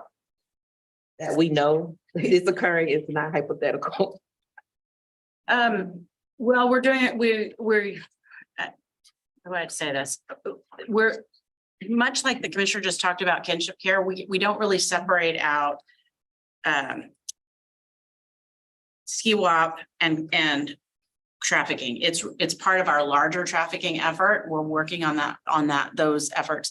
We work hard to ensure the safety of the facilities that we have the kids in, protect the information of where they are. And then we work really closely with the team that addresses trafficking to make sure that we're meeting the needs of those kids that are that have been trafficked or that are at risk of trafficking. So we try to dovetail all of that together and not necessarily treat it as a CWAP trafficking issue, but as the larger issue of trafficking and infuse that into our CWAP work. Can I ask a question? Okay. CWAP. Before we had heard, verify and then continue, but that children who acted out, again, these are children with high needs, so they're going to act out, but that the protocol was to call the juvenile law enforcement and have them referred to the juvenile justice system. Is that still the practice? It depends on was that true? And is that still the practice? I think it depends on the nature of the incident that's going on, whether law enforcement is called. I will tell you, we have some very serious incidences that are happening and the kids are acting out I put on my social worker trauma hat. I understand the trauma that many of them have, and so it's this balance between they've experienced real trauma and yet they're doing some very, very dangerous things.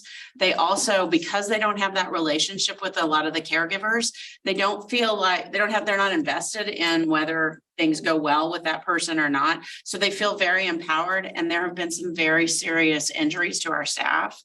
So it depends on the severity of the circumstances and what happens. Law enforcement can be called and has been called when those kind of incidences rise to that level.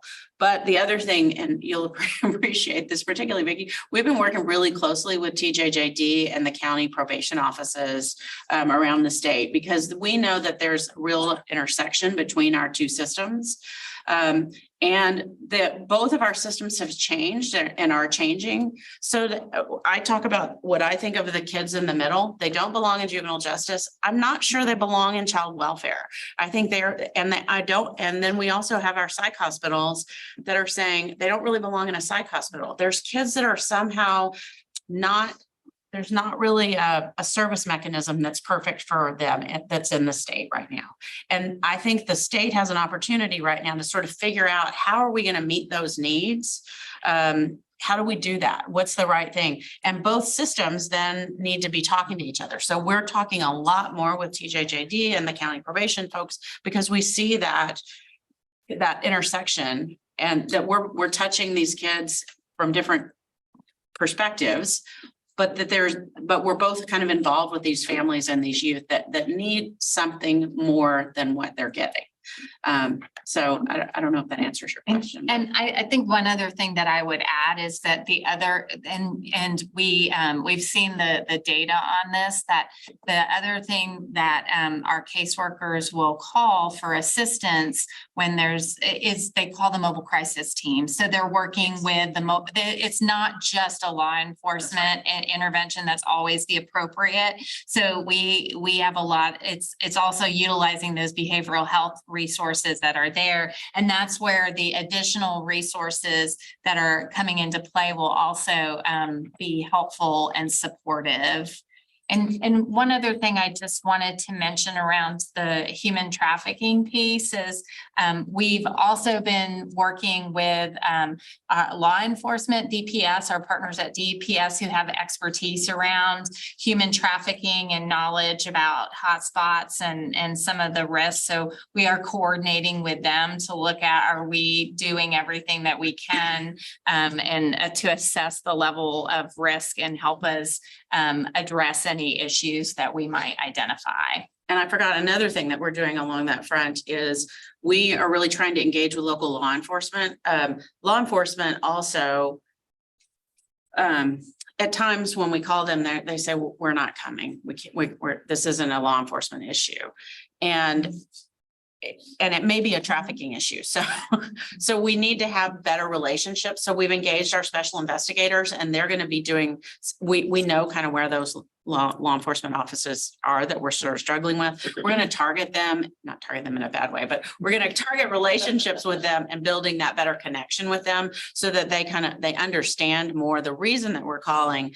It's not just that this youth is a runaway risk or this youth ran, it's that they did run and they're at risk for something even more serious, so that the law enforcement folks kind of have a little bit more of the context that they may not understand when they just get the 911 call. Have y'all worked with the US Marshals Service yet? We have a connection and on occasion they're available to us, not all the time. But on occasion, and they're the ones that'll actually go out on and help find. Yes, Yes. we've been engaged. Our special investigators have been engaged with the US Marshals Service as well. And our traffic. I have a question. You were talking about the children who maybe don't fit in juvenile justice or child welfare or, a particular treatment center or whatever. Maybe the answers might not be in Texas, or maybe it's in some other organization or entity. And I'm wondering if there is conversation with other child welfare jurisdictions around the country to look at best practices. Yes, yeah, I think we have been engaging because this is not, as I mentioned, a Texas issue. This is something that you see happening around the country.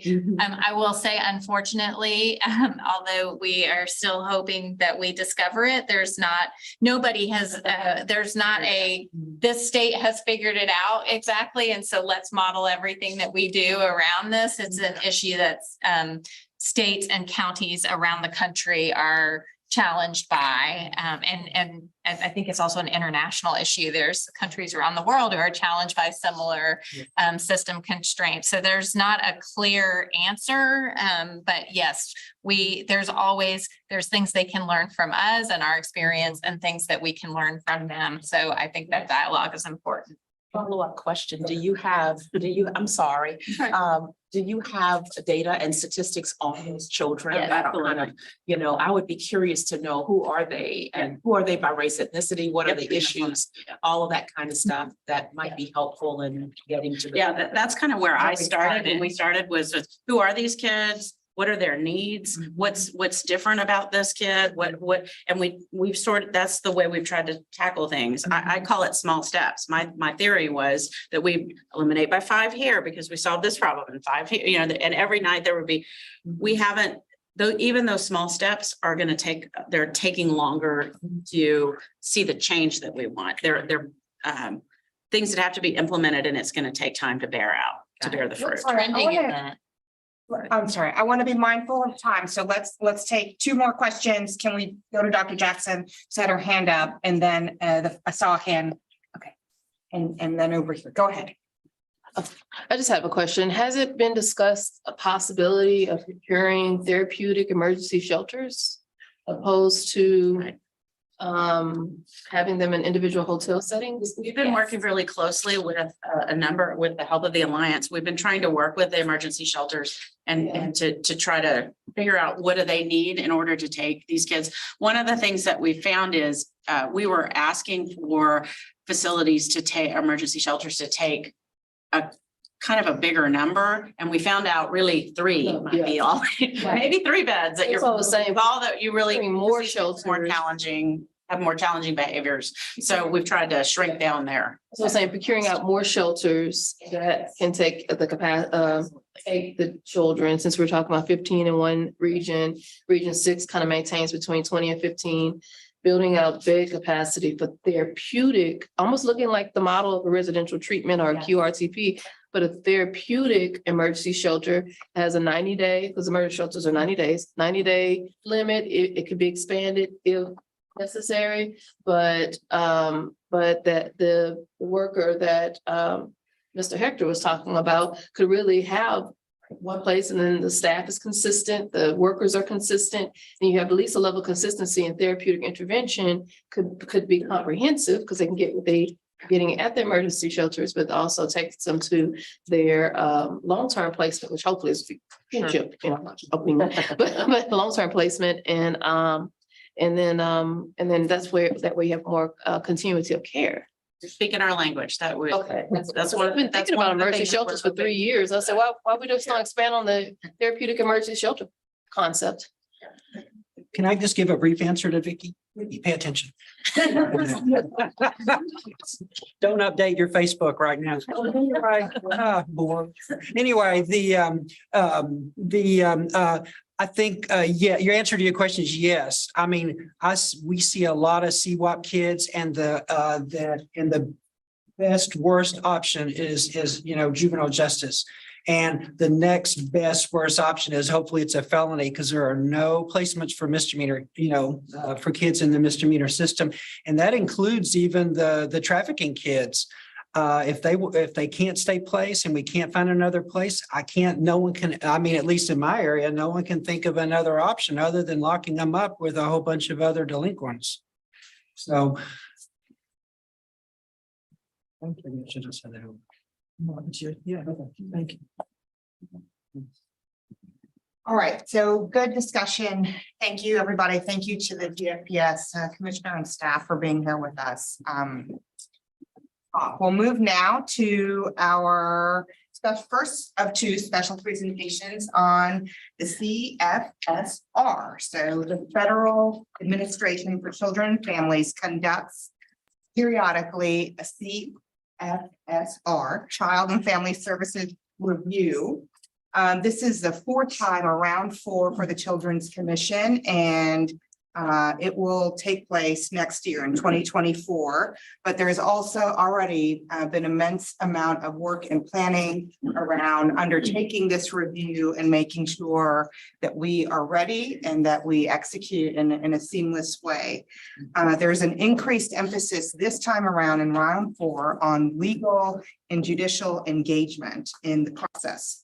So what we did was invite 2 experts here, subject matter experts, to speak to us about the CFSR, what we can expect from the process, and in particular, to focus on how we might be asking folks in the room and others with knowledge in the whole space to step up and participate next year during the review process. So let me introduce Liz Comrie. Did I get that right? Pretty close. You say it, Liz. It's Cromrie. Cromrie. Welcome. You're the director. Liz is the director of services at DFPS, and Jessica Allen, to Liz's right, is a CPS Federal and Program Improvement Review Division Administrator. That's FIPR if you're writing. Pronounced, but really long. Ship sailed. So I'll turn it over to you. Welcome and thank you for being here. And you have.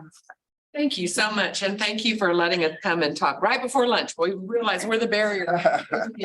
So we want to talk about the Federal Child and Family Service Review. And This is the fourth time around. So Jessica and I are doing this in partnership because I led the first three. She and I are doing this one together, and then I'll be too old to do any federal review processes. It happens every 7 or 8 years. So it's a big deal. I have more than 40 years in the Texas child welfare system. And I remember participating in the first review the feds did. It was we had to bring boxes, put them in a conference room, the door was shut, and we communicated on little slips of paper. And they would say, this file is missing this court order. This file is missing this thing. And it was drilled into us over and over again. If it's not written down, if it's not in the file, it didn't happen. And what did you get with that? You got a good, strong file for those that were reviewed on paper. But it doesn't really tell you whether anything is happening with the outcomes of that case, or the family's getting what they need, or anything that needs to be happening is happening. So they switched right after the turn of the millennium, right after the 2000s, to this federal review process. And it's a really comprehensive one, and it looks at the state's whole child welfare system. Even though DFPS experiences it's the child welfare system. And much like asking, what is capacity? You might say, what's the child welfare system? You could look at the Children's Commission. What is the Children's Commission? Who are the entities in it? Whether it's CASA, the judges, different kinds of judges, lawyers, family members, tribal representatives, service providers, residential providers. The Children's Commission represents the stakeholders that all need to collaborate to have an effective child welfare system. And that's what they're evaluating. So they're evaluating all the structures and organizations that we work with, but it's a process that we experience. You have I'm not going to read from it, but just as a resource, the Children's Bureau put out one of these that talks about the different pieces, and they have one that's targeted specifically for legal and judicial representatives. So that's why we attached it. They are evaluating safety, permanency, and well-being. And they're doing that in an extensive collaborative process that, while we say it's coming up next year, it's really, it takes forever. Jamie's been participating in meetings with us. We talk every week. We do all kinds of things with this. So we are in part of round 4. And you might say, gee, I never heard of the Child and Family Service Review. This is our 4th time. How'd we do the first 3? We did not pass the first 3, any of them. No state has passed the first 3 in any of them. The review process is not pass-fail. It's not designed to make a state pass or fail. It's designed to improve the national child welfare system. So every state, someone mentioned it, with other states and how things are doing well. There's not a perfect child welfare system in any state. There are good parts and challenges, and we have that in Texas. So it's looking at what's working well, what needs to be improved, and trying to inch along and to improve things. So we're in year 2 of round 4. And so what is that? The process, and I have it up there, just thank you, so I can remember all the pieces. The process starts with the data profile. We've got federal requirements to a couple of times a year to share data. And they tell us, count the data exactly this way. And they compare state data from one to the other with those precise way of counting things, so that they can compare apples to apples and oranges to oranges. So they have 7 things that they're looking at us with, where all the states are measured the same. Things like, do you have repeat maltreatment? What's your rate of foster care reentry? House placement stability? And they count them all the same way so we can compare things. They set national standards for each of those. And if we were going to do the impossible and pass everything, we'd have to be above the national standard in all 7 of those key things. We're above in some, and a couple that we struggle with. So they look at the data profile, they give us this information and ask us to really talk about what that's telling us. We are expecting and hope to have the August profile out. They've had some formatting stuff where it's imminent. That data profile is what we'll be measured on next spring. So Jessica's going to share some of the data pieces shortly, and that's our last one. Then there's a statewide assessment. The bane of Jessica's existence right now. She is writing and putting together and collecting information.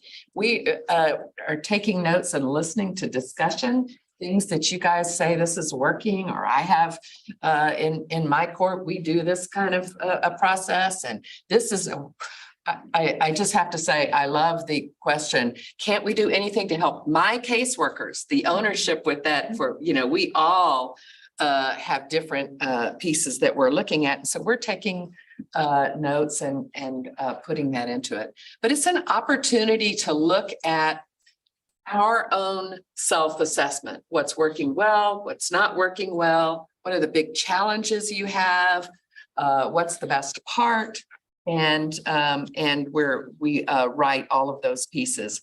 In addition to safety, permanency, and well-being, the statewide assessment focuses on systemic factors. So I want to talk about what a systemic factor is. No acronym for that, but we've got, they look at 7 things. And I think the best part about the systemic factors is it really talks about how you have to have all of these moving parts to have a functioning child welfare system. The federal government has identified these 7 bullets, these 7 systems. If they don't work in Texas, our child welfare system is going to have trouble working. So the first statewide child welfare information system, we have to have a system that collects data and counts data. Ours is our impact system.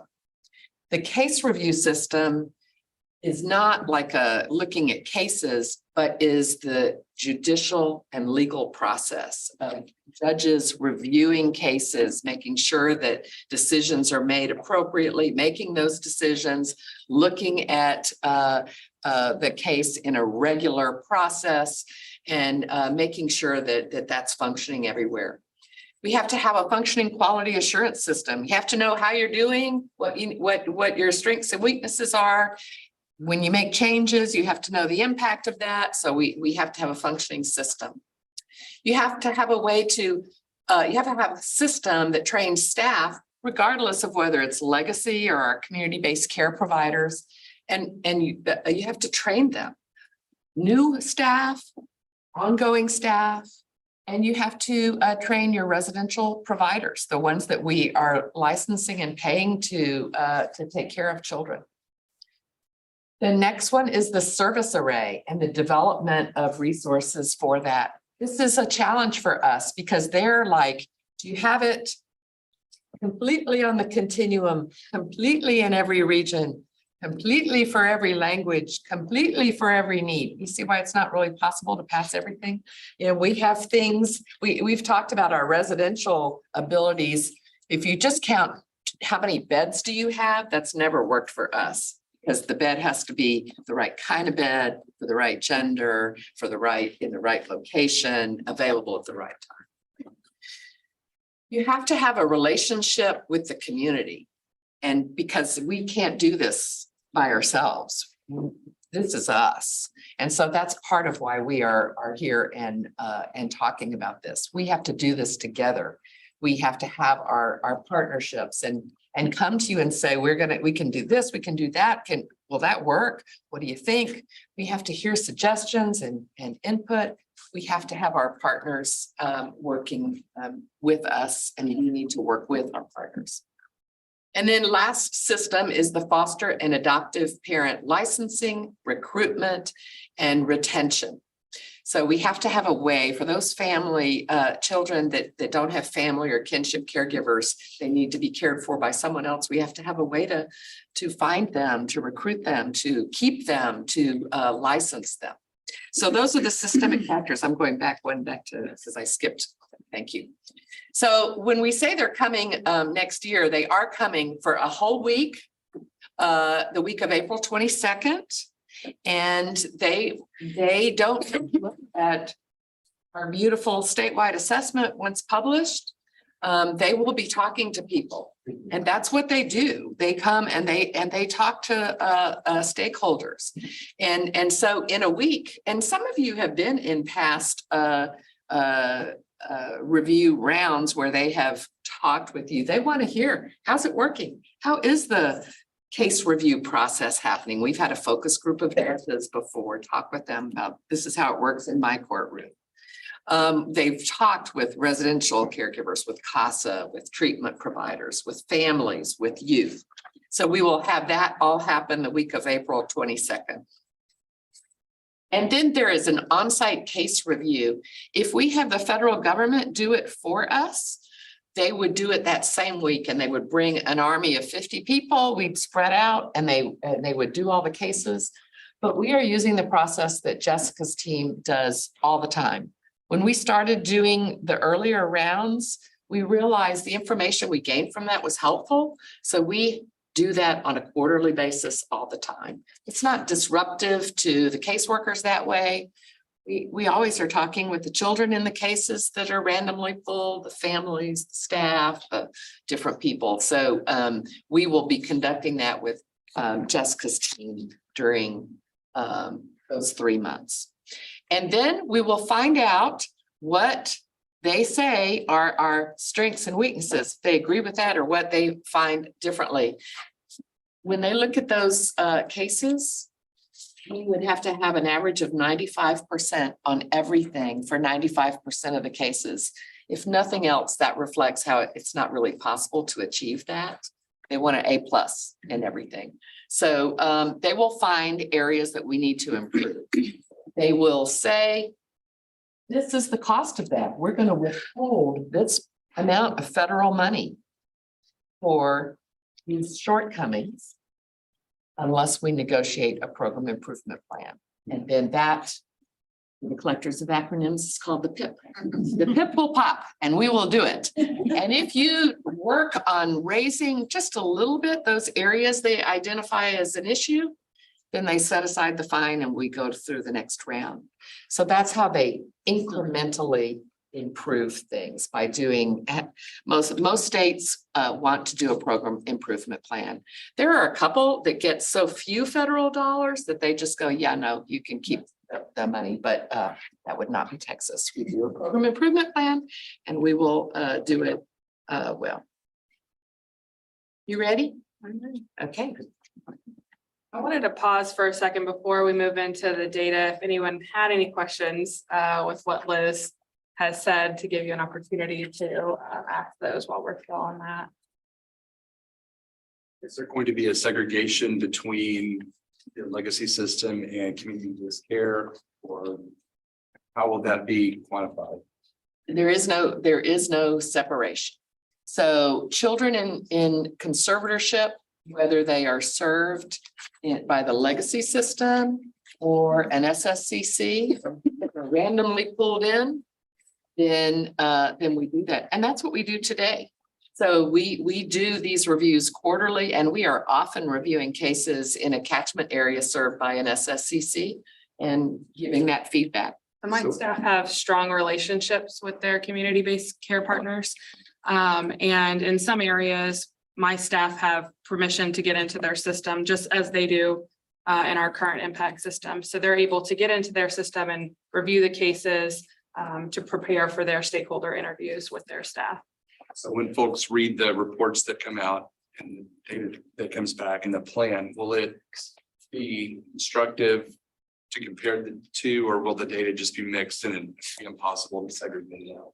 That's a really good question. And I would say that it is impossible to separate it out, because one of the reasons that we are using this path is because when Jessica's team does this on a quarterly basis, we randomly select the cases, but we make sure that there are some from every single region.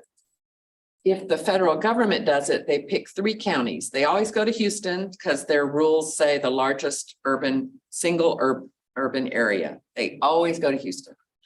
And then you can pick 2 more counties, you know, and so we've gone to different places. But we opt to do it region by region. And so when you look at 100 cases a quarter, that's a pretty small sample for every region. You're 5 from this region, maybe 10 from that. So you really can't say this SSCC versus this legacy or that kind of thing. It's just not a large enough sample for it. Thanks. So Liz mentioned the data profile. So I'm going to show you and discuss some of those data metrics that the 7 data metrics that the federal government uses to be able to measure from state to state. And keeping in mind that we don't have our most recent data profile. So this was the one that came out in February. We only get it twice a year, February and August is delayed right now. The first metric that we're going to look at is permanency in 12 months. So the federal government looks at exits to positive permanency. And so for national performance, they would like you to be at or above 35.2%. The graph that you're looking at is Texas performance throughout the last several reporting periods. And we've trended above, we've kind of dipped, we've gone back up. Right now, we are no statistical difference from the national performance. So they do what's called a risk standardized performance. They give you a window that if your state is performing in that window, then you are no statistically different. You could be a little bit below or a little bit over and you're okay. So right now, the state of Texas is performing at no statistical difference in the national. Is that data by race, ethnicity as well? It is. So we do actually get since we actually provide all of the data through our federally required data submissions, AFCARs and NCANs. And so our federal partners then take that data and they do provide it back to us in a contextual format. So we have I believe all of these data metrics broken down by age, different age brackets, race, ethnicity, and counties. Doesn't fit on one slide though. Yeah, I was just curious to know if there's a difference when you break it down in terms of their progression to permanency. Yes. And Sheila, what they will do is they will measure the state period, the whole thing rolled up. But they give us the data profile with this level of detail. So when we do our written statewide assessment and evaluate how we're doing, that's the kind of thing that we can call out and say, you know, while we're right smack dab where we need to be for this particular measure this time, there are areas that are doing really well and areas that are not. And we can even do that urban and rural or. Thank you. In this data, how are dismissals defined? Are they like, how do you just define dismissals when cases are dismissed? That's a good question. So the federal government looks at the child being in this, whether it's reunification or in their positive permanent placement, right, for 30 days before it's dismissed. So if you send a child home for reunification at month 12, then it doesn't actually go into this cohort of data. It would go into month 13. So in order to achieve getting a child reunified to in a positive permanency to reunification in 12 months, they'd have to go home to their parent by month 11. So then they would be in that placement for 30 days and then they would count that as the exit. So it's 30 days from the placement. I'll say it in a real short way before that gets confusing, just to add to this. It's the court dismissal date. Yes. So they have one exception, and that is if they go home to the trial home visit, and then they cut it off after 30 days. Well, what I'm asking is when the department dismisses a case. This is the judge dismissing the case. Well, when the department files a non-suit, that's what I meant to say, a non-suit of the case. However, it is dismissed. When the judge says this child is not in conservatorship, that's the dismissal date. I ask because we've seen a trend of cases that are approaching or a little bit over the 12 months. And then they amend the petition to remove the termination. And then they non-suit the case. And so I'm just wondering how those are captured. How are you all capturing that data? So. You want me to? Regardless of how the legal part works, they're looking at conservatorship. So if the amendment and changes to the case happen without the child exiting conservatorship, they view it as one case all the way until the end. Does that help? Yes, okay. And the reason I ask is because we've had cases where the department doesn't know where the children are. And instead of pursuing the case to the end, they will amend it and then dismiss it. So the children technically are not in a positive permanency conservatorship situation, but there's no way to, I'm asking, are you all keeping track of that data? Are you? Or no? I think what the kind of discussion that we need to have, and probably not before we eat, is where is that trend? Is that trend in your county? Is that something that is happening all around? Is there, are there holdovers from COVID with different kinds of do we have a lot of amendments happening? Is that new? Is that old? We would really want to talk some about what does that as a trend mean? With this data point, though, they're just looking at the math. When did they exit for us from the court? And so if the department is focused on increasing that number to make Texas look good, then they are doing PMC to relatives rather than try to do PCA, because that takes longer. So then we have longer to permanency. So we get dinged for trying to do the right thing for a child by waiting until that caregiver can get licensed and get the 6 months. I don't think that's their intent. And that's why they're not wanting you to drive until you get to 100%. We're not doing this to make Texas look good. It's comes from the recognition that children do better in families. And so we don't want to just have them languish in foster care. And they have changed this performance standard over the years with the different rounds because states are moving children more quickly. Let them get out of the system and get into a family. But they break it down to different time periods. We're not trying to get them all out in 12 months. Right, that's what I was just about to say. This is one of 3 permanency cohorts. So we're going to take a look at the next one. So it's not that there's an emphasis on moving them out in 12 months. It's about making the right decision for that youth. And so they do recognize that and break it into 3 different permanency cohorts. This is just the first one. So the second one is permanency in the 12 to 23 months. The national performance is 43.8%. So Texas would want to perform at or above that. We currently and historically have performed very well in this cohort. We are currently at 60.4% performance. And we attribute that a lot to going to a return to monitor at month 12 and then it not being counted until it's month 13. So we have a lot of youth going to a positive permanency at month 12, but it doesn't actually count until month 13. So it rolls over. So we have a lot of wiggle room in this data, which is a very good showing, right? It's very good that we're getting a lot of permanency. The last permanency cohort is 24 plus months. So these are achieving positive permanency in 24 plus months. The national performance is 37.3%. So Texas would want to be at or above that. Again, this is one that historically we have dipped below the national performance. As Liz mentioned, at every round they recalculate the national performance. So when they did it for this round, it definitely helps Texas out a little bit. And this is one of those areas that it helped us out.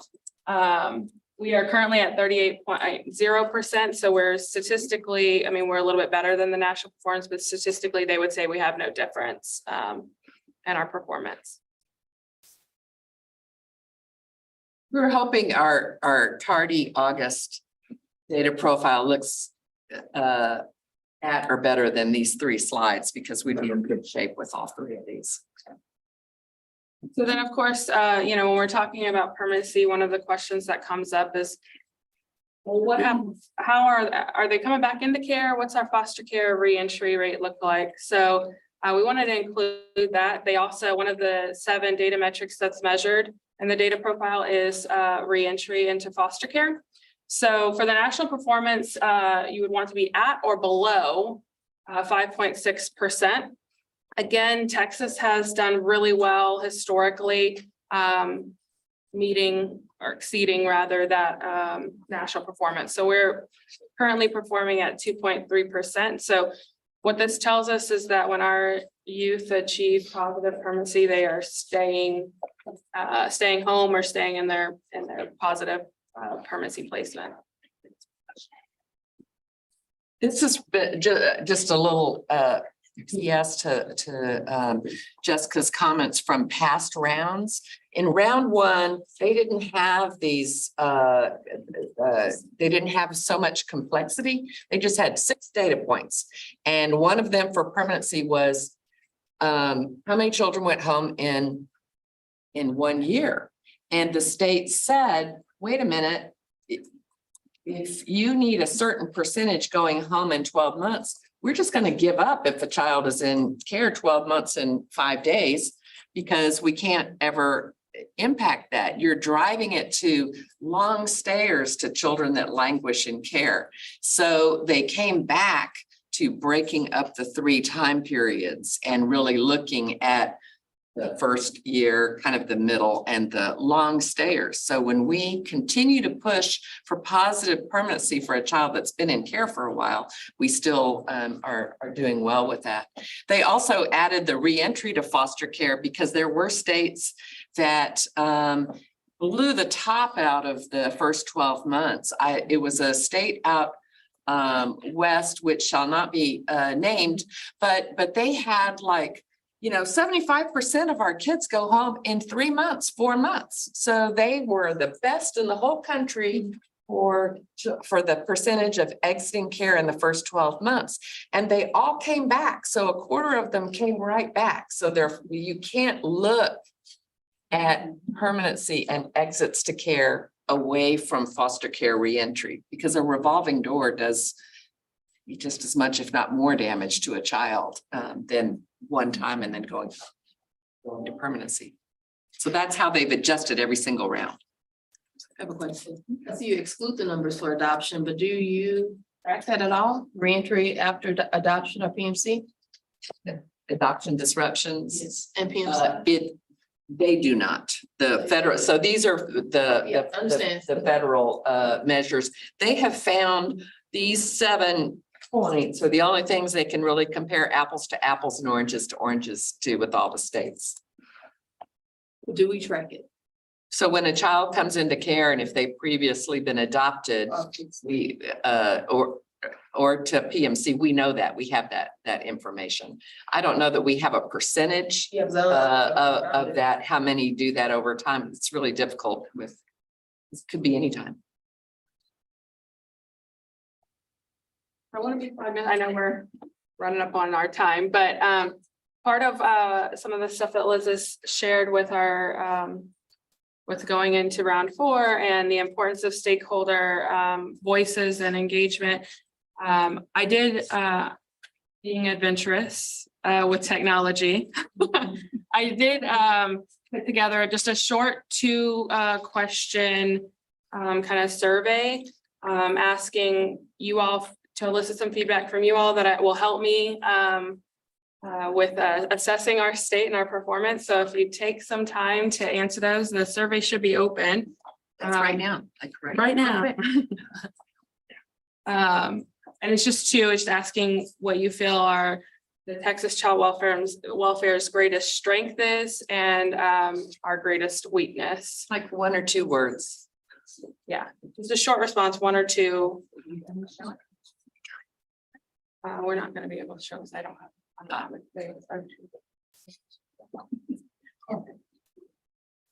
You want people to do that now? Yeah, that'd be great. Okay, well, let's do that and we'll ask the lunch to come in and be set up while we're working on those surveys. Great. There's a judicial conference the Children's Commission is sponsoring next month, and we're going to be drilling even more down into this.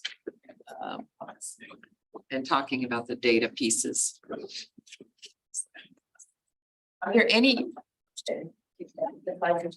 questions or any other pieces about it? Everyone get the QR code? No. Roll people in here. I can see.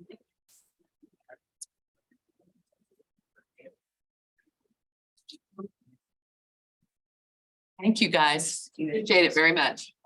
Thank you. Oh, yeah.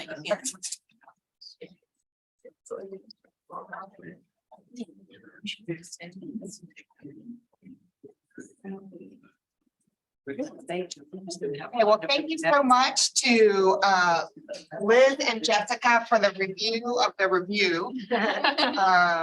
And you would spend a minute completing your survey and then we'll break for lunch, which will supposed to be at 12:15, but we can break whenever you're ready. We'll start back up promptly at 12:45. Thank you, Liz, and Jessica.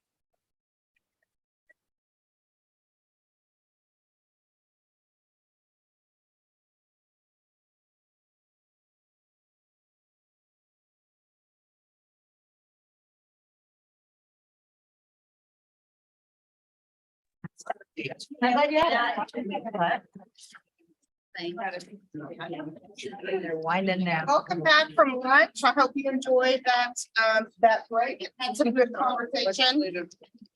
I'd like now to introduce Chantel Bedlington. Chantel is a commissioner with us, of course, and she also works as a supervisor of the Kinship Navigator Program at ACH Child and Family Services. She's a former kinship caregiver and asked to speak with us today about how we can support kinship caregivers when the child welfare system is small. Chantel, welcome today.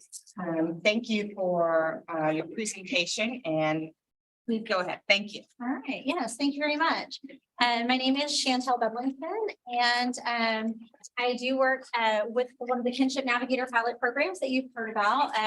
I supervise and lead that program at ACH in Fort Worth, and was also a kinship caregiver myself for a little over 3 years. So about 5.5 years ago, I wanted to share a little bit about my story and why I have a personal heart for this. About 5.5 years ago, my husband and I received a call one evening that his stepsister's children were in danger of being removed and placed in foster care. And this was in the state of Kansas, so a couple states away. And they were looking for a family member who would be willing to step in and take the children in lieu of them going to foster care.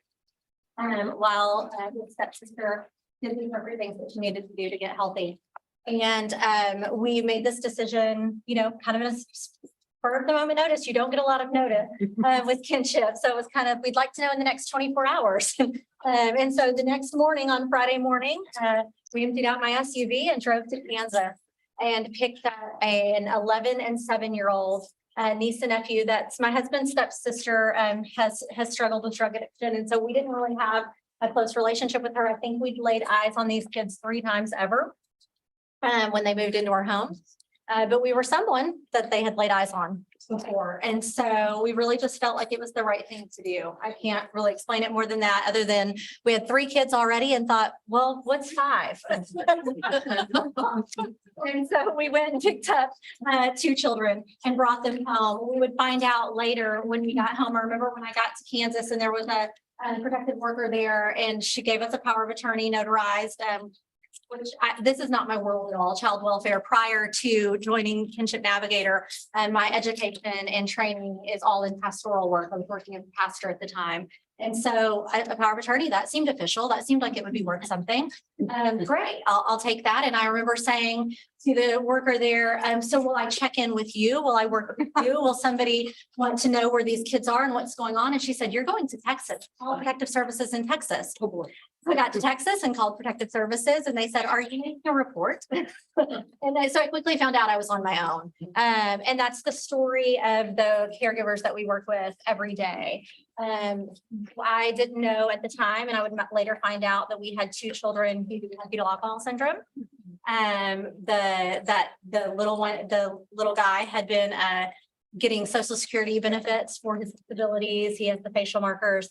An older child was diagnosed bipolar, but we know that she was probably fetal alcohol as well, just without the facial markers, if you know anything about fetal alcohol syndromes. And we kind of began this journey. And so this is the story of those that we serve all the time in the Kinship Navigator program. And I want to share a little bit more about what we do in that program. But we work with formal families who have DFPS involvement, DFPS removal and placement. We work with lots and lots and lots of families just like me who took children in place of them going into foster care. Lots of those that should have been ICPC cases from Arkansas. We get a lot from Arkansas, a lot from Kansas, but in Texas as well. Lots of parent-child safety plans.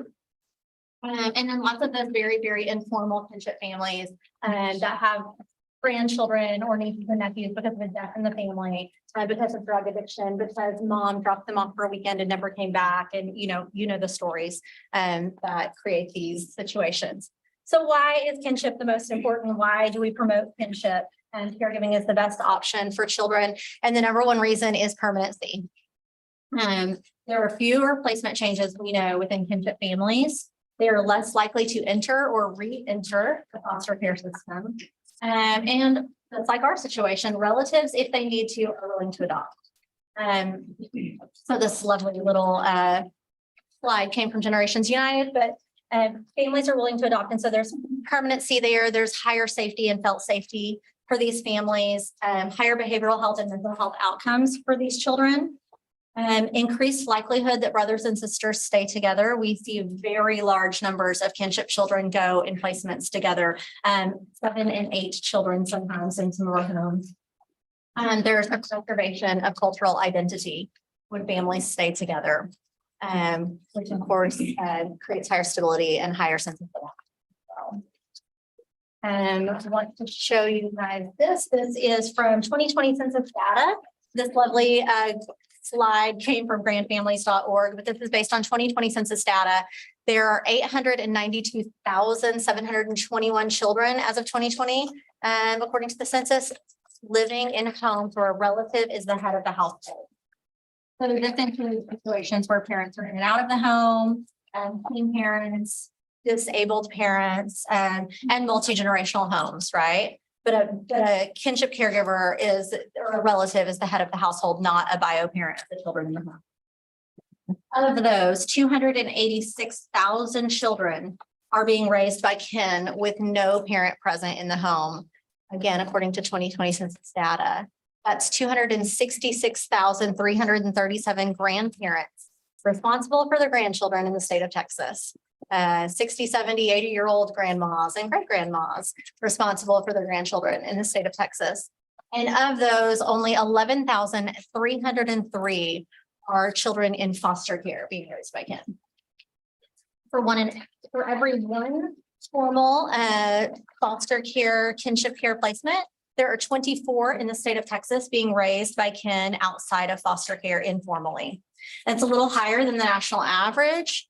Nationally, according to 2020 census data, there were 1 in 18. So for every one formal, 18 informally nationally. And again, in Texas, that's 1 in 24. Probably one formal, there are 24 informal placements in the state of Texas. So why so many informal? Many caregivers, and by the way, I would like to say there's not a lot of formal data on this. So these are situations that we hear regularly. This is some stuff that we're starting to track in programs. this year, we really got to come out in the coming years. But because many caregivers are never eligible to become licensed, right, in those very voluntary placements, when children were dropped off for a weekend, those types of situations, also including situations like mine in lieu of children going to foster care, a kinship caregiver is identified. Those are never eligible, as well as parent-child safety plans. We see lots of parent-child safety plans in lieu of formal or in place of formal removals. And so those families are not eligible to become licensed and remain informal. And 1, 2, 3, 5 years later, we hear from those families after the parent-child safety plan is closed. And then kinship families not meeting licensure criteria. Sorry, yes. I just want to ask about that data. I'm curious to know because I started my work in Texas, managing the kinship program when it was just created. So it's something that's very near and dear to my heart. And I also did that work in Louisiana. But I'm concerned that, one of the things that we always looked at was the data by race and ethnicity and who didn't meet the licensing criteria and why. And what we found was that families of color were the ones who didn't. And a lot of times there were barriers that we could work through. But we weren't necessarily doing that, and not because we just didn't want to, but some of it was a lack of knowledge or even taking the initiative to contact our federal partners to say, there's this federal law that says you have to have a high school diploma. Can we create a workaround? And we started that in 2005, and I think DFPS has continued that today and have a process in place. And so I'm just concerned that there's a wonderful opportunity for kids to grow up in a home with relatives, whether they're close to those relatives or not, they're still family. And are there barriers that we can break through, especially for those children of color that tend to not have that opportunity and then grow up without a permanent home? There is a lot of work being done in this, and there are a lot of waivers that can be made and taken advantage of. We hear from families after these cases have already been closed. So after that opportunity has already ended, unfortunately, we're a pretty new program, just starting our 3rd year of implementation. So what we're hearing from families who weren't given those opportunities to take advantage of those things. And a lot of that is new and a lot of work is still being done, I know. But I don't know that a lot of that has been formally tracked until recently. I know with the Navigator programs, we are starting to track why children are in placement, why they didn't, weren't licensed formally, what the situations were, things like that. But I don't know that there's been a lot of data, especially not broken down by race. You might, Sasha, you might know more. Well, not necessarily in the context of this navigation program, because I think one of the things that was exciting about this flavor of federal money we've used to start the navigation programs is the first method of allowing for families or caregivers that are not formally involved in child welfare. And it's led to this, probably not a revelation for lots of people, but just how large, how many children in Texas are being cared for outside of their parents and without involvement in child protection, and how many struggles those caregivers have to access services on behalf of the kids and navigate systems. And they are it's a prevention system already. It's already keeping kids out of the system. I mean, kinship caregivers are already keeping the kids out of the system without needing more than just help specifically to their own needs and help navigating schools. I think the number one, at Point at Luann is the number one thing that we've heard, and Chantel's a rock star here, is getting mental health supports for kids. It's like the huge barrier if you don't have you don't have custody or guardianship, which so many don't have, particularly if it's, mom just didn't come back or a parent is in prison and the other one is MIA So this is really meant to navigate. This program isn't really about necessarily finding kinship providers in the formal system as much as it is about, I think, gearing family support systems to understand the unique needs of kin caregivers, separate from traditional caregivers. I mean, that not to evade, I think it's a very good question you're asking, Sheila, but I think the navigation program we've set up is meant to be a little bit broader. And I think kinship care, it's the buzzword of the century, I keep saying, but we're learning a lot more. We're discovering a lot more. And so they're kinship friendly agencies. Agencies are becoming more kinship friendly, but they haven't always been. And so, yes, a lot of families haven't been able to get that licensure that they should have been able to get, or get that help and support they should have been able to get. And so we do see families that are coming to us now that door was closed on. I think one of the things that'd be really relevant, knowing that this isn't as much about impacting like formal kinship care, although it is there as an extra support and a way and a much more nuanced and a kind of parent-led or kinship caregiver-led way of supporting these families and their unique needs.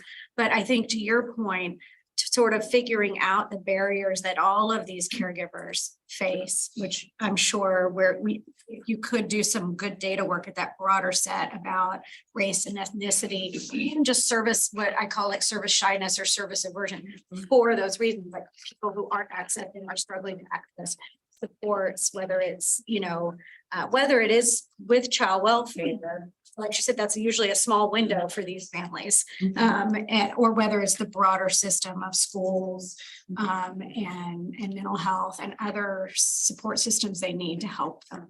These kids. I guess, and the point to that is if we're doing more work on the front end, then maybe we prevent recidivism or kids coming into care as a result of caregivers not having what they need and knowing how to access supports, especially mental health. That it just, like I said, it's just, if there was something I could do and I didn't get paid for it, it would be that. Yeah, that's exactly it. I mean, the stories that we hear from these programs are, we all worked with grandparents, I think, in a variety of capacity, but that's a perfect example. They're not going to go to a regular parenting program, but they will say things like, it's been a hot minute since I had a 7-year-old, and I don't know what the school's talking about when they say, so I need like a sort of a parenting something, but for a grandmother or for an aunt or some, someone who's walked a walk. So there are so many informal kinship caregivers, again, for a myriad of reasons, including, and they deny licensure. We've talked to lots and lots of kinship caregivers who say, we threw up our hands and said, we don't want to do that because of fear of DFPS, a lack of understanding. I just want to close the case and be done and have them out of my life. So investigations don't turn on me, whatever their fear is, whether logical or illogical, and that their fears are that they wanted those cases closed. And because of the lack of good communication and really understanding what they're saying yes and no to. And so we see lots and lots of informal families. And then again, I say here, kid-friendly agencies. There's still a lot of belief, kinship is the buzzword. We are understanding a lot more about kinship, but there's still a lot of belief that the apple doesn't fall far from the tree. And that kinship families, there's a lot of education and training that still needs to be done to help people understand that kinship families are the best option for these children. And so the lack of having a good kid-friendly agency that understands that and wants to support and find those waivers and those ways to help that kinship family get licensed is really important. So the Kinship Navigator Program, there we go, is this FFPSA pilot program through PEI. And this was for organizations that already had phase programming, which is families and youth support or success, family and youth success programming. So the 4 agencies that are doing this pilot program right now, we are providing in-home resource navigation, service planning, and case management services to kinship caregivers. In-home, usually at least once a month, always at least once a month, sometimes weekly, in-home case management services. And this is true of all of the 4 agencies. These are similarities that we all share. all of the Kinship Navigator programs where they exist in Texas right now have support groups or partner with local support groups for kinship caregivers, like Grandparents Raising Grandchildren, if you know who they are. And also we all have kinship caregiver advisory committees that advise our programming that we're doing. So they're working and we're meeting monthly, advising the program that we're doing. And I want to add, which I don't have on here, we're also doing parent training. Like you said, it's been a minute since I raised a 7-year-old. And we are doing parent training in home. Our staff, my staff at ACH in Fort Worth, where I run that program, are all TBRI trained. So trust-based relational intervention. And they all have been trained in evidence practices of motivational interviewing and seeking safety as well. And so they're doing that work in home. And we're also partnering with our local county CRCGs to help provide the resources that exist in the counties when they're needed, like MHMR or treatment centers, RTCs when needed, things like that. So this began in fiscal year 24 to build this, or fiscal year 21, sorry, to build a strength-based program. And I think that's important to say. And that was really in the heart and evident in the heart of PEI from the very beginning, and of the 4 agencies, that these families have great needs and we want to build on the needs that kinship families have, but they also bring great strengths to the table. And we want to build on the strengths of kinship caregivers in this program. And I think that's an important piece to mention. So we're just beginning our 3rd year of implementation for fiscal year 24, which began September 1. And each caregiver is served, this says 3 months to a year.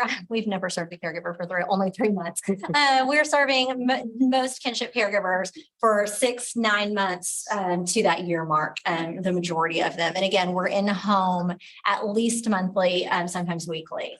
We have staff that are in home. The 4 agencies across Texas currently running these pilot programs is ACH in Fort Worth, DePelchin in Houston. ACH is my program, by the way. DePelchin in Houston, New Horizons in Abilene, and Catholic Charities in Lubbock.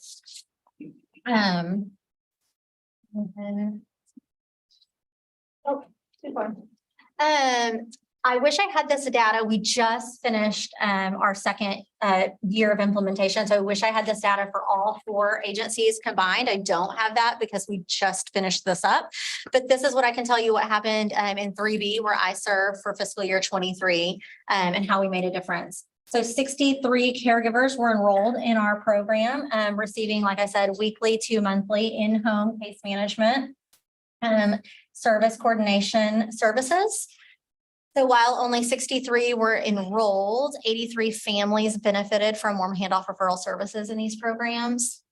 That's 1,138 instances of one-on-one case management, majority of those, of course, being in-home interactions. 40 caregivers finished our program experience survey, where the highest score is a 5, averaging at a 4.65. So highly satisfied with their experience of the program. And I think this is really the most important number to know. And this is why I think these programs exist. 88.89% of clients had an increase in at least one protective factor. And those factors are knowledge of child development and parenting, concrete supports, family resiliency, attachment, and social support. This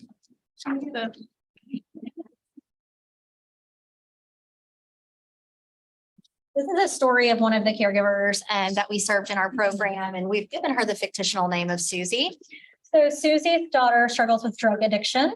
One weekend, the daughter brought Susie's 4 grandchildren, ages 2 to 17, to visit Susie and never returned.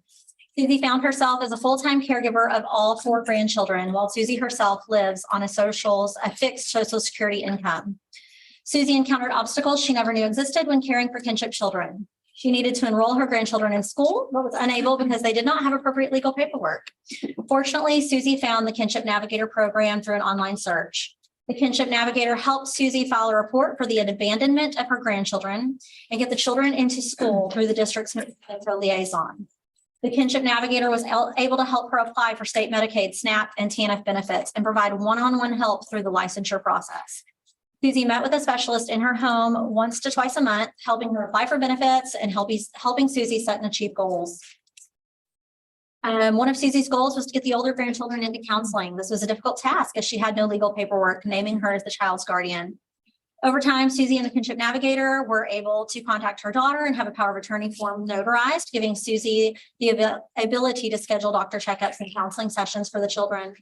Susie was in the beginning denied licensure due to the size of her home, but a navigator was able to help her apply for housing vouchers and work with her staff at that time. When Susie came to the Kinship Navigator program, she was lost and hopeless. Now, with the help of her Kinship Navigator specialist, she is working towards helping her grandchildren connect and thrive through creating positive childhood experiences, and was able to formally adopt her grandchildren 2 days after moving into their much larger and nice apartment, which is quite lovely.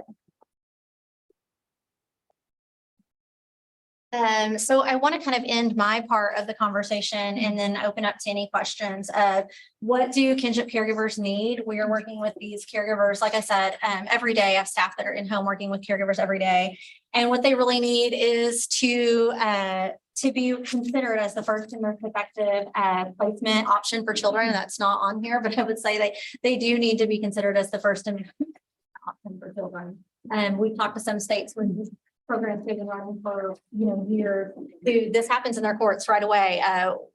What kinship families have been tracked down, or what work has been done to track down kinship families first before we place in any kind of foster care placement. And they need a better understanding of what they're committing to. With friendly, easy to understand language. We do use a lot of foster care language that kinship caregivers, they have not been trained. They did not sign up for this. And I consider myself a well-educated woman, right? And I had no idea what any of it meant or what I was getting myself into. They don't understand the language. What is PCSP? What is TMC? What is PMC? What does it all mean? How long does it last? And the trauma that the children are coming from and the impacts of that trauma. I was clueless, and they're clueless of what that's going to look like. They need legal documentation. This is a number one thing our families probably need, is legal documentation for the children they're caring with. And that's really, really hard in those very informal cases. And an understanding of what legal rights they do and do not have, and what legal rights the parents are retaining. If this is done in a court hearing, what legal rights the parents do and do not have. They really don't understand, again, because we use terminology they don't know. They don't understand what they're getting into and what that looks like, and what they retain and what they don't. They need help thinking through backup plans. I say this because the primarily kinship caregivers are grandparents. And when we had our children, and then when we adopted our youngest child, we thought through our will, right? And our backup plan and what would happen. Well, 60, 70 or 80-year-old grandmothers probably need help thinking through what's going to happen to children when something happens to them. They need a lot of support and handholding. And this is why the Kinship Navigator program is so special and so important. And I'm excited to see what happens in the coming years, that this hopefully expands and becomes a statewide program and service, because they do need a lot of handholding and support. They need a lot of help, whether that's walking through the licensure process because it's long and lengthy, or whether that's very informal. They need a lot of handholding and support. And if they are walking through the licensure process or some form of working with an agency, they need kid-friendly agencies. And so I would say to you, really, knowing your navigator programs that exist and knowing if they exist near you, and hopefully as they expand, they will. And then knowing who your agencies are around you, and if they are kid-friendly agencies, if they do have kinship supports in those agencies, is really important. So that's all I have. I would love any questions that you have. Thank you, Chantel. What a really wonderful presentation, inspiring for all of us. I will add something, not that but so one of this funding was in part from the federal government to establish evidence base in kinship navigation work, so that we could bill, so that the states could bill for this work, because there's not a lot of evidence in kinship nav. So we are also doing an evaluation of this program, and I think have a lot of hope in thinking we'll be able to set it up as its own evidence-based program. Otherwise, I think there's only 4 on the clearinghouse for kinship navigation right now. So anyway, just to say it is sort of connected, and the funding is very year to year. It's all federally funded right now. So we need to do some work as a state to make this decision about making it more permanent and more scaling it more. And UTMB is very involved in that process. That's right. UTMB, the Violence Prevention Center, and UTMB, Galveston is doing the evaluation work. Thanks, Sasha. And we have a question back here. Hey, the question I have, you know where it's gonna come at, it's around fathers. So do we track how many, when we doing these cases, how many goes to the paternal side of the family or all the maternal? That is a good question. I don't think that's being tracked in any kind of reporting right now. Yeah, I agree. That's a good. If it's not being tracked, and we keep talking about finding more places and having more places for families. And I am 23%, I got 23 chromosomes of those children, right? So why am I not, right? I mean, when we start looking at the low hanging fruit around this whole process, what tends to always seem to happen is that fathers, for some reason, we get overlooked. Right? And so we're starting this navigating process. It seemed to me that fundamentally, we can start looking at the family, the entire family model, and I have a role in that. And so I'm just curious why when we start these things, right? Why isn't the father and that paternal side of the family a factor in the decision of how we go forward with these things? I'm finding that it is. I'm finding that a lot of times if children are removed from mom, probably mom's family is the first that the department looks at. But in my county, the department works very hard to find maternal and paternal families. Could I just clarify again? This navigation program is not about finding kinship placements. It's not. It's about supporting kinship caregivers who have kids to care for. So it's not to discount what you're saying, but that's not what this program is. This is the kinship. The kid is already with a kinship caregiver, and it's about supporting that kinship caregiver. So the finding of kinship placements is separate. They might be formal, but again, 1 in 24, they're primarily informal families, and they've already got children in their care when we're working with them. How do families find out about your services? Are you their marketing program? Right. Well, yeah, we do. We have an awareness and outreach plan that includes schools, local churches, faith programs, local faith programs, schools, law enforcement, and I'm missing one. But yes, we do. Schools being primarily the number one place that we're catching children.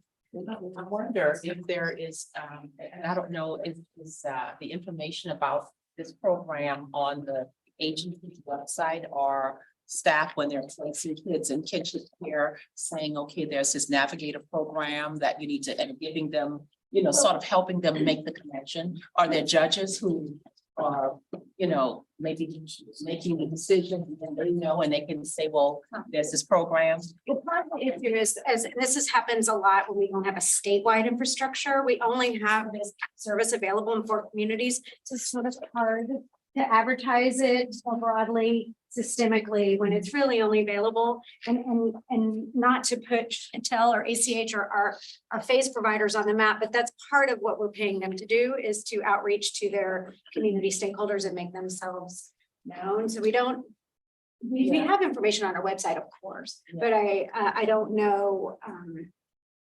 I can't speak to how much it's getting to everyone because it's not available. We are working well with our like for ACH with OCOK. We're working hand in hand with OCOK for placement. We're also working with our local OCOK, our community, our kids. It's CPS placement for region 3. We're also working with our local courts, and yes, I mean, we're working to get the word out in the areas that we exist again.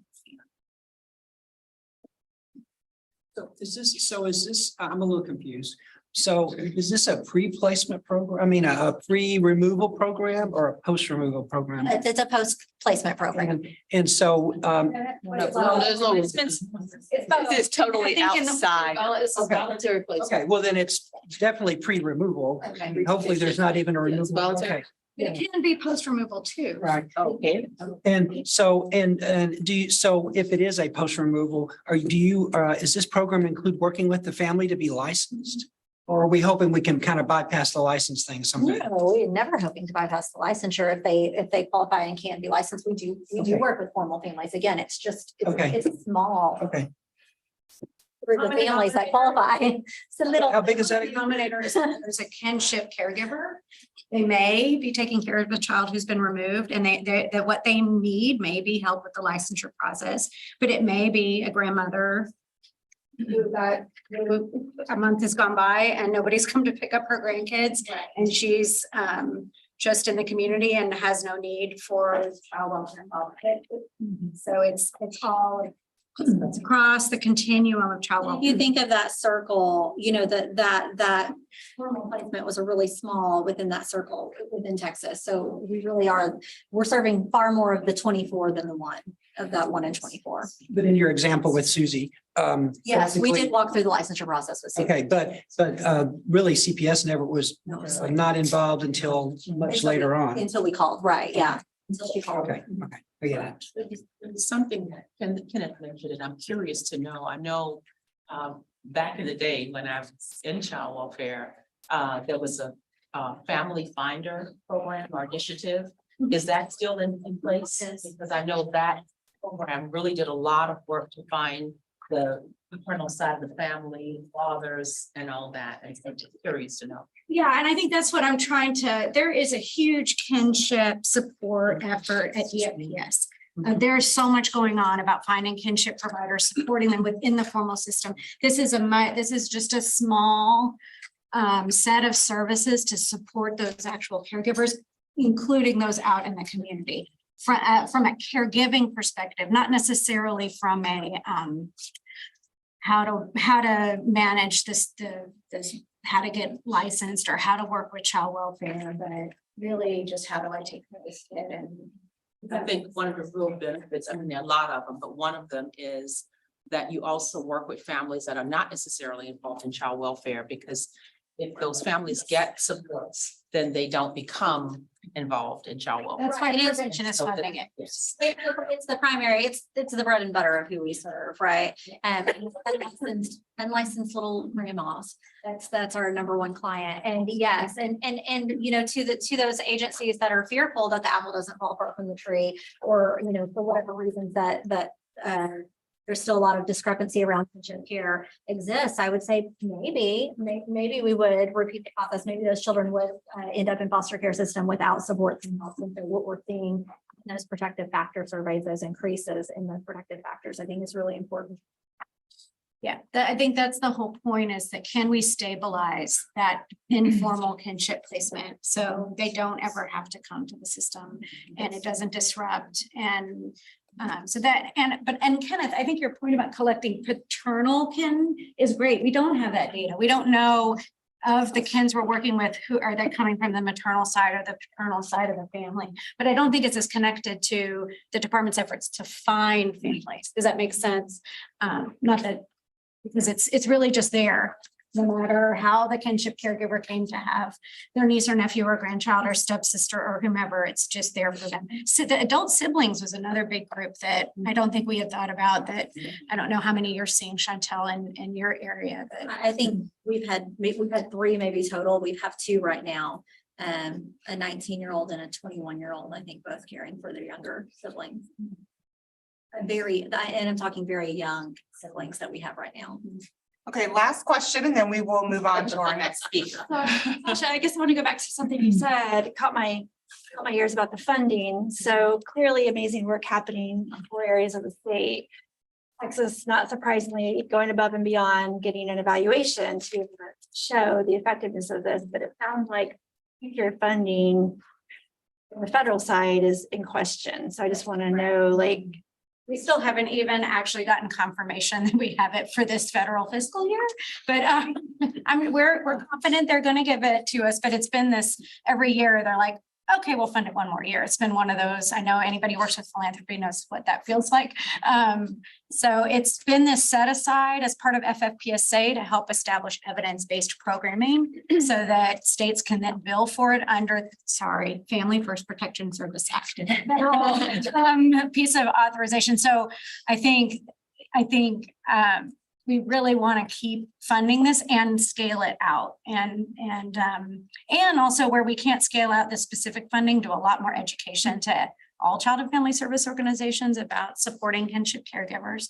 So I think it'll be something we'll be tackling in the next legislative session. My guess is how to stabilize this funding and grow it. Like other states will probably be in the same boat if we're gonna have great data to show, but other states will have information to share with the feds as well, right? So Yeah. they will also say, they talk a lot, the federal government talks a lot about valuing kin, and that's true here too, but then the federal government doesn't always lag a little bit with their funding and their policies to support that. So I'm hoping all this great data will, I think so too, and I think it will get interwoven somehow with whatever Texas does with Family First Prevention Services Act in terms of pulling down funding for services. And so I think it's a part of a bigger, complicated picture.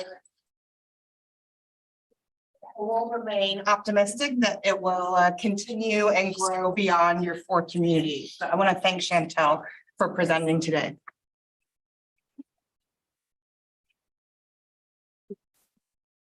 Next, Megan LaVoy from OCA, which is Office of Court Administration. So welcome, Megan. Thanks y'all for having me. I just have a brief update for y'all. I wanted to start out with data. I know data has been a big topic of conversation over the past several months. I do have some data on that we pulled from CPCMS, which is the case management system that the children's courts use. So I just wanted to highlight some things from fiscal year 23 for you, and then I'll go into some other overall state data. So for fiscal year 23, we continue to see a downward trend in new children being added, with FY 23 being the lowest count at 5,266 children. This includes all conservative case types. There are currently 825 children with an open case in CPCMS right now. The number of children with cases closing has been higher than the number of children with new cases being added since 2021. This has led to clearance rates by child of over 100% in CPC statewide. And just for comparison, in 2019, the clearance rate was 44%. In 2020, it was 74%, 2021, 121%, 2022, 118%, and 109% in fiscal year 23. In addition, adoption, reunification, and permanent placement with relatives have made up the top 3 reasons for a child being discharged from a case. Over the past 5 years, these same 3 discharge reasons have made up 58% of all discharge reasons, followed by dismissals and court-ordered services being completed. So in comparison, our annual fiscal report for FY 23 won't come out until next year. We have 254 counties. It takes a lot of time to go through all that data and clean it up to make it as accurate as possible. But I do have, clerks won't start reporting August data for this year until it's required to be reported by September 20th of this year. But so far in overall, there have been more than 7,000 cases filed in district and county courts in child welfare cases. So hopefully early next year, I'll have a better update of the overall trends. I want to talk really quickly too about backlogs. That's been a big topic of discussion. So our family clearance rate from May of last year through June of this year was 99%. That's up from 80% during the COVID timeframe. So seeing improvements there, which is really good. And then also our family backlog is down about 10%.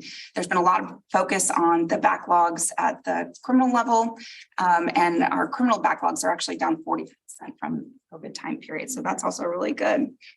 Some news from OCA, starting September 1st of this year, our Research and Court Services Division has been separated out. So now we have a Court Services Division and we have a Research and Data division. The legislature gave us several new data projects, including case level data, funding a $6 million system for OCA to start collecting case level data, which means more granular data. And so we felt it was important to have its own division now. So the director of that division is Alejandra Pena, and our chief data officer continues to be Angela Garcia, who many of y'all have worked with. So we're really excited about that. I spent all morning with them going over case level case types for criminal cases. We're having a big stakeholder meeting on Monday to go over criminal data. Case level data. So we're excited about that. I know there's lots of questions about when are we going to get to family and civil. We don't have a timeline yet, but we are starting criminal data elements, and there's hundreds of them out there. So we spent all morning combing through all of those in anticipation for the stakeholder meeting on Monday. Vicky, can I ask a quick question? I'm just curious because I've heard a lot about the updates on the new types of data. Yes. Has there been any indication of some of the we all go, oh, great, data's great. We love data, but like, are there stated reasons for what that's going to be helpful for, how it's going to be used by the legislature, not by the judicial branch or? Well, I think the big thing now is that we at the district and county level, we don't get data by court. So if there's more than one district court or one county court at law, it's just all lumped in together. And so you really can't see how each court is performing because we don't have the clearance rates for each court. So I think that's a big change that the legislature wanted. We also broke things into buckets. So just even in the aggravated assault bucket, there's like 8 different case categories that go into that. And so having more granular information, we don't collect anything on, and I'm really focused on criminal because that's what we were talking about all morning, but we don't collect anything on firearm offenses. And so I think having that information is going to be helpful for policymakers and also I think just for the judiciary as well. That makes sense. Thank you. If Megan, I have a question about that too. When y'all do the family, are you in the cases, are you going to differentiate between cases handled by a family district court and cases handled by one of our CPC judges? So we can essentially do that now because we get the cases in CPCMS. So there's going to be a lot more focus, especially this year, on making sure that the data that's entered into CPCMS is accurate. We're going to be working on training the judges and the coordinators to make sure that they're putting the information correctly. So I think having that to compare to the statewide data will be really helpful. Any other questions about data? It's a lot of work and a lot of testing. I was just at a conference this week on a big technology conference. I'm on the National Technology Committee for Courts, and no state has really accomplished case level data. And so Texas, Illinois, and a couple of other states are the pioneers on it. So gonna be watching and making sure we're doing it correctly. But there are national data standards that the National Center for State Courts has put out in the last year and a half, and that's what our case level data elements are based on. So there is a standard out there. Just a couple other things to highlight. I think I've talked to you all before about our weighted caseload study. This is the study that the legislature uses to determine where new courts are needed. The last time that we had done this study was in 2007. And then the legislature directed us to do the study again, and then COVID happened. And so judges kept their time in January and February of this year, which is the basis of the study. We have a committee that has looked at the weights, and we expect that study to come out at the end of this month. And in the past, we've only done district courts. We included county courts at law. So we're really excited to have updated case weights and more accurate information to provide to judges, counties, and the legislature. So that should be coming out at the end of this month. I have not gotten the report yet, but I'm expecting to get it early next week. Another project that the legislature directed us to do was to do a weighted caseload study for court staff. So I'm talking about court staff, coordinators, staff attorneys, clerks, and a couple other states have done this. Texas, to my knowledge, has never done this.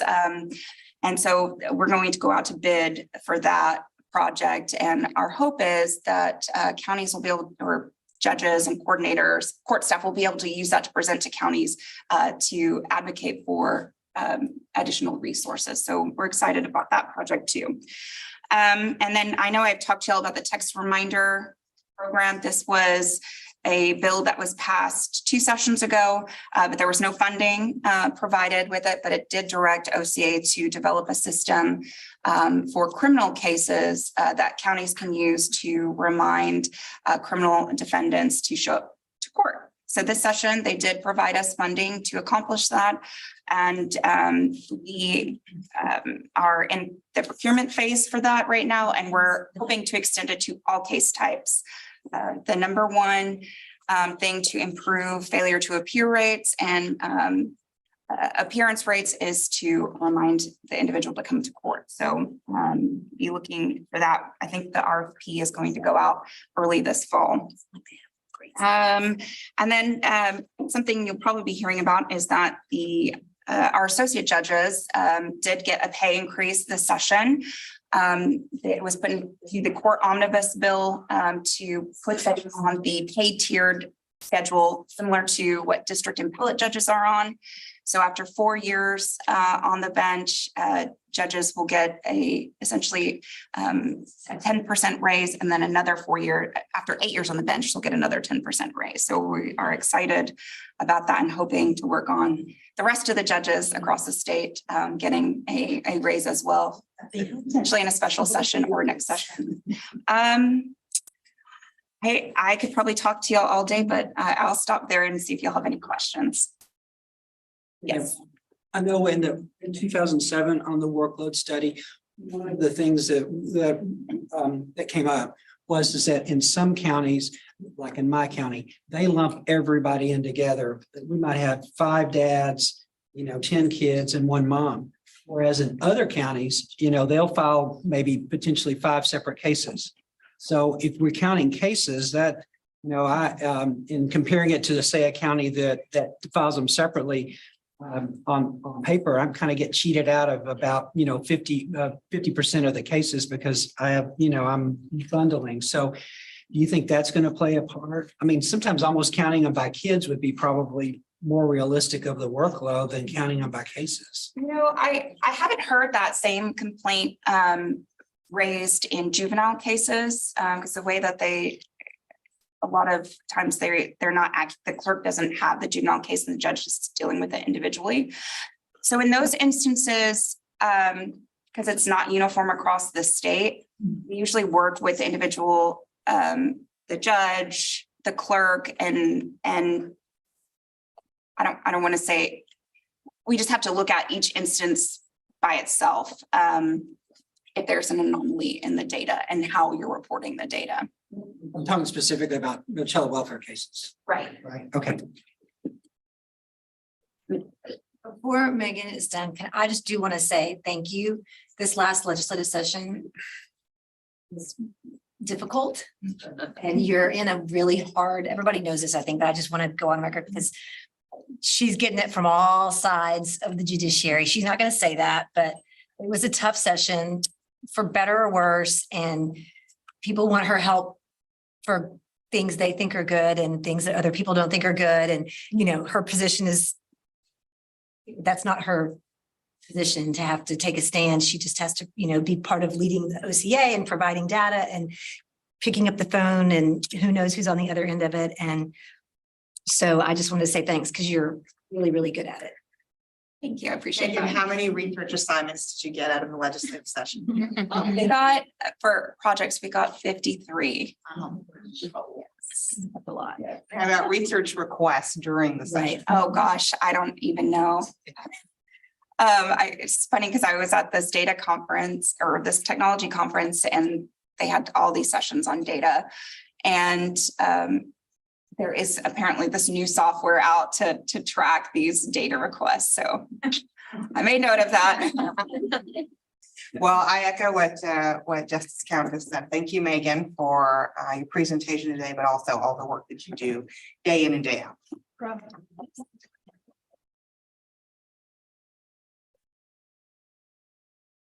All right, Collaborative Council up next. We have a couple of things to do. One is to look at tab 5 in your binders, because we have some Collaborative Council members who submitted some written materials. I'm tab 5 from Texas Lawyers for Children, Texas Rio Grande Legal Aid for City Justice project. So let me highlight those. Those are written again behind tab 5 in your binder. I also want to acknowledge a few members of the Collaborative Council who are here and also asked to give a short 2 to 3 minutes update. So we'll start with Kristen Bell for Texas Lawyers for Children. Hi, thanks so much for letting me attend and listen. It's been very interesting. I just wanted to give a quick update. I'm not sure if you're aware, but about in 2019, we started doing legal professional trauma training throughout the state. And so we've now trained about 1,200 judges, attorneys throughout Texas, representing, they estimate they represent about 80,000 or impact cases with about 80,000 Texas children in them. And it's about 88% of counties have someone trained in them. So at this point, we're ready to move into phase 2 of that, which involves taking feedback we've received from all of the individuals who attended the training and what it is that's creating kind of barriers and gaps for them to advocate for that. And the main barrier gap is that they're finding in their courts that they can advocate for those things and they're being supported, but there's just a dearth of trauma-informed evidence-based non-pharmacological interventions to support in their area. So one thing we want to do is we want to start creating, just get mental health experts, system leaders, medical experts to talk about these things to judges and attorneys and other people who want to attend sessions that look at how can we increase the number of non-pharmacological interventions in our area? Because we know without non-pharmacological interventions and trauma-informed interventions, kids don't get what they need, their behaviors are increasing, right? And then we kind of eventually run into a lot of the problems we're talking about.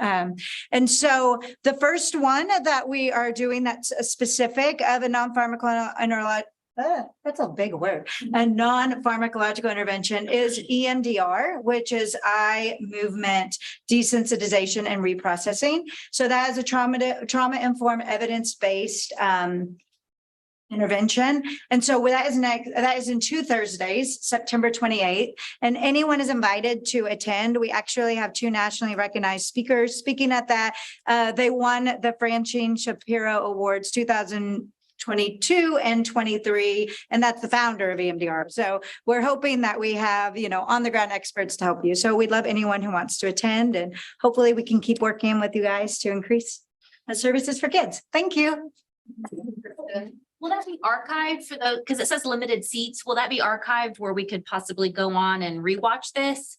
Yeah, so go ahead and register. That's a great question. If you can't make it that day, because it is a 3-hour chunk, anyone who registers will have access to watch at a later date. Other questions? Thank you, Kristen. Thank you. Sarah Worthington. Sarah, with the Texas Foster Youth Justice Project. Everyone, just wanted to point your attention to the materials we included in your packet. We put together a new short little bifold brochure back in, when did we update it? In April. We learned that there was there were some youth in different areas of the state who were being told that because they were in some non-traditional placements, that when they aged out, they were not eligible for their benefits. That's why we created this. It's meant to be very clear, very easy to understand. That second page lists out that you can still be in foster care, even if you're in CWAP, even if you've been, placed with a parent, even if you're on runaway, so that they know that there are certain benefits that they're still going to have access to, because there's just been a lot of confusion about when you're aging out in a non-traditional placement. So we hope that this is helpful. One thing that I do want to point out, just given some of the conversations that we've had today, is around Medicaid. We've talked a lot about CWAP and a lot of concerns around incarceration and children in CWAP. And one thing that I want to point your attention to, it's a little bullet under FFCC Medicaid, that if a youth is incarcerated when they turn 18, they will not qualify for FFCC Medicaid. That's the type of Medicaid they can keep until they're 26 under the Affordable Care Act. The federal rule is that they have to be in foster care when they turn 18 and be receiving foster care Medicaid. If they've been incarcerated, their Medicaid is discontinued because it's covered by the carceral institution. So that's something that a lot of people don't know about, but given the conversation today, I just wanted to point out, and it is in your 2-pager. Would love to talk to anybody who has questions about that afterwards. Thank you. Thank you, Sarah. And Barbara Grimmer. Barbara is with the Texas Council on Family Violence. Great to see everyone today. Thanks for giving me a little bit of time here. I just have 2 major announcements. One is October is Domestic Violence Awareness Month. And on the 5th of October, which I believe is the first Thursday, we'll be hosting our free virtual town hall. Anyone and everyone is invited. We'll have Debbie Tucker, who's the DV specialist within DFPS speaking. We'll have a survivor panel and we'll have a youth panel talking about their experiences. That's on the 5th. We can send that link out. And then additionally, if anyone in this room happens to be in the Dallas-Fort Worth area on September 27th, you are welcome to attend the first regional convening that I'm hosting to bring CASA, DFPS, Empower, and DV advocates together to talk about serving CPS-involved survivors. It's a free one-day event with lunch. So if you are in that area, we'd love to have you. Just let me know. Thank you, Barbara. Thanks to all of the Collaborative Council for participating and contributions. I want to thank also, before we break for the day, Jamie and all of the staff for putting the meetings. They've done an excellent job as always. So thank you for facilitating this important discussion. Unless anyone has any new business, then what I'd like to do is point out that our next meeting will be November 3rd. That will be a virtual format, so we won't be in the same room together. November 3rd for your calendar. We also have available the 2024 meeting schedule, and so I urge you to put those dates on your calendar. Do they have these? These are in your materials in the meeting booklet, but we'll be sticking to our usual schedule of February in person, and then May virtual, September in person, and then November virtual. With that, I want to thank everyone for the good dialogue today. I think this was a great meeting. Happy Friday and safe travel.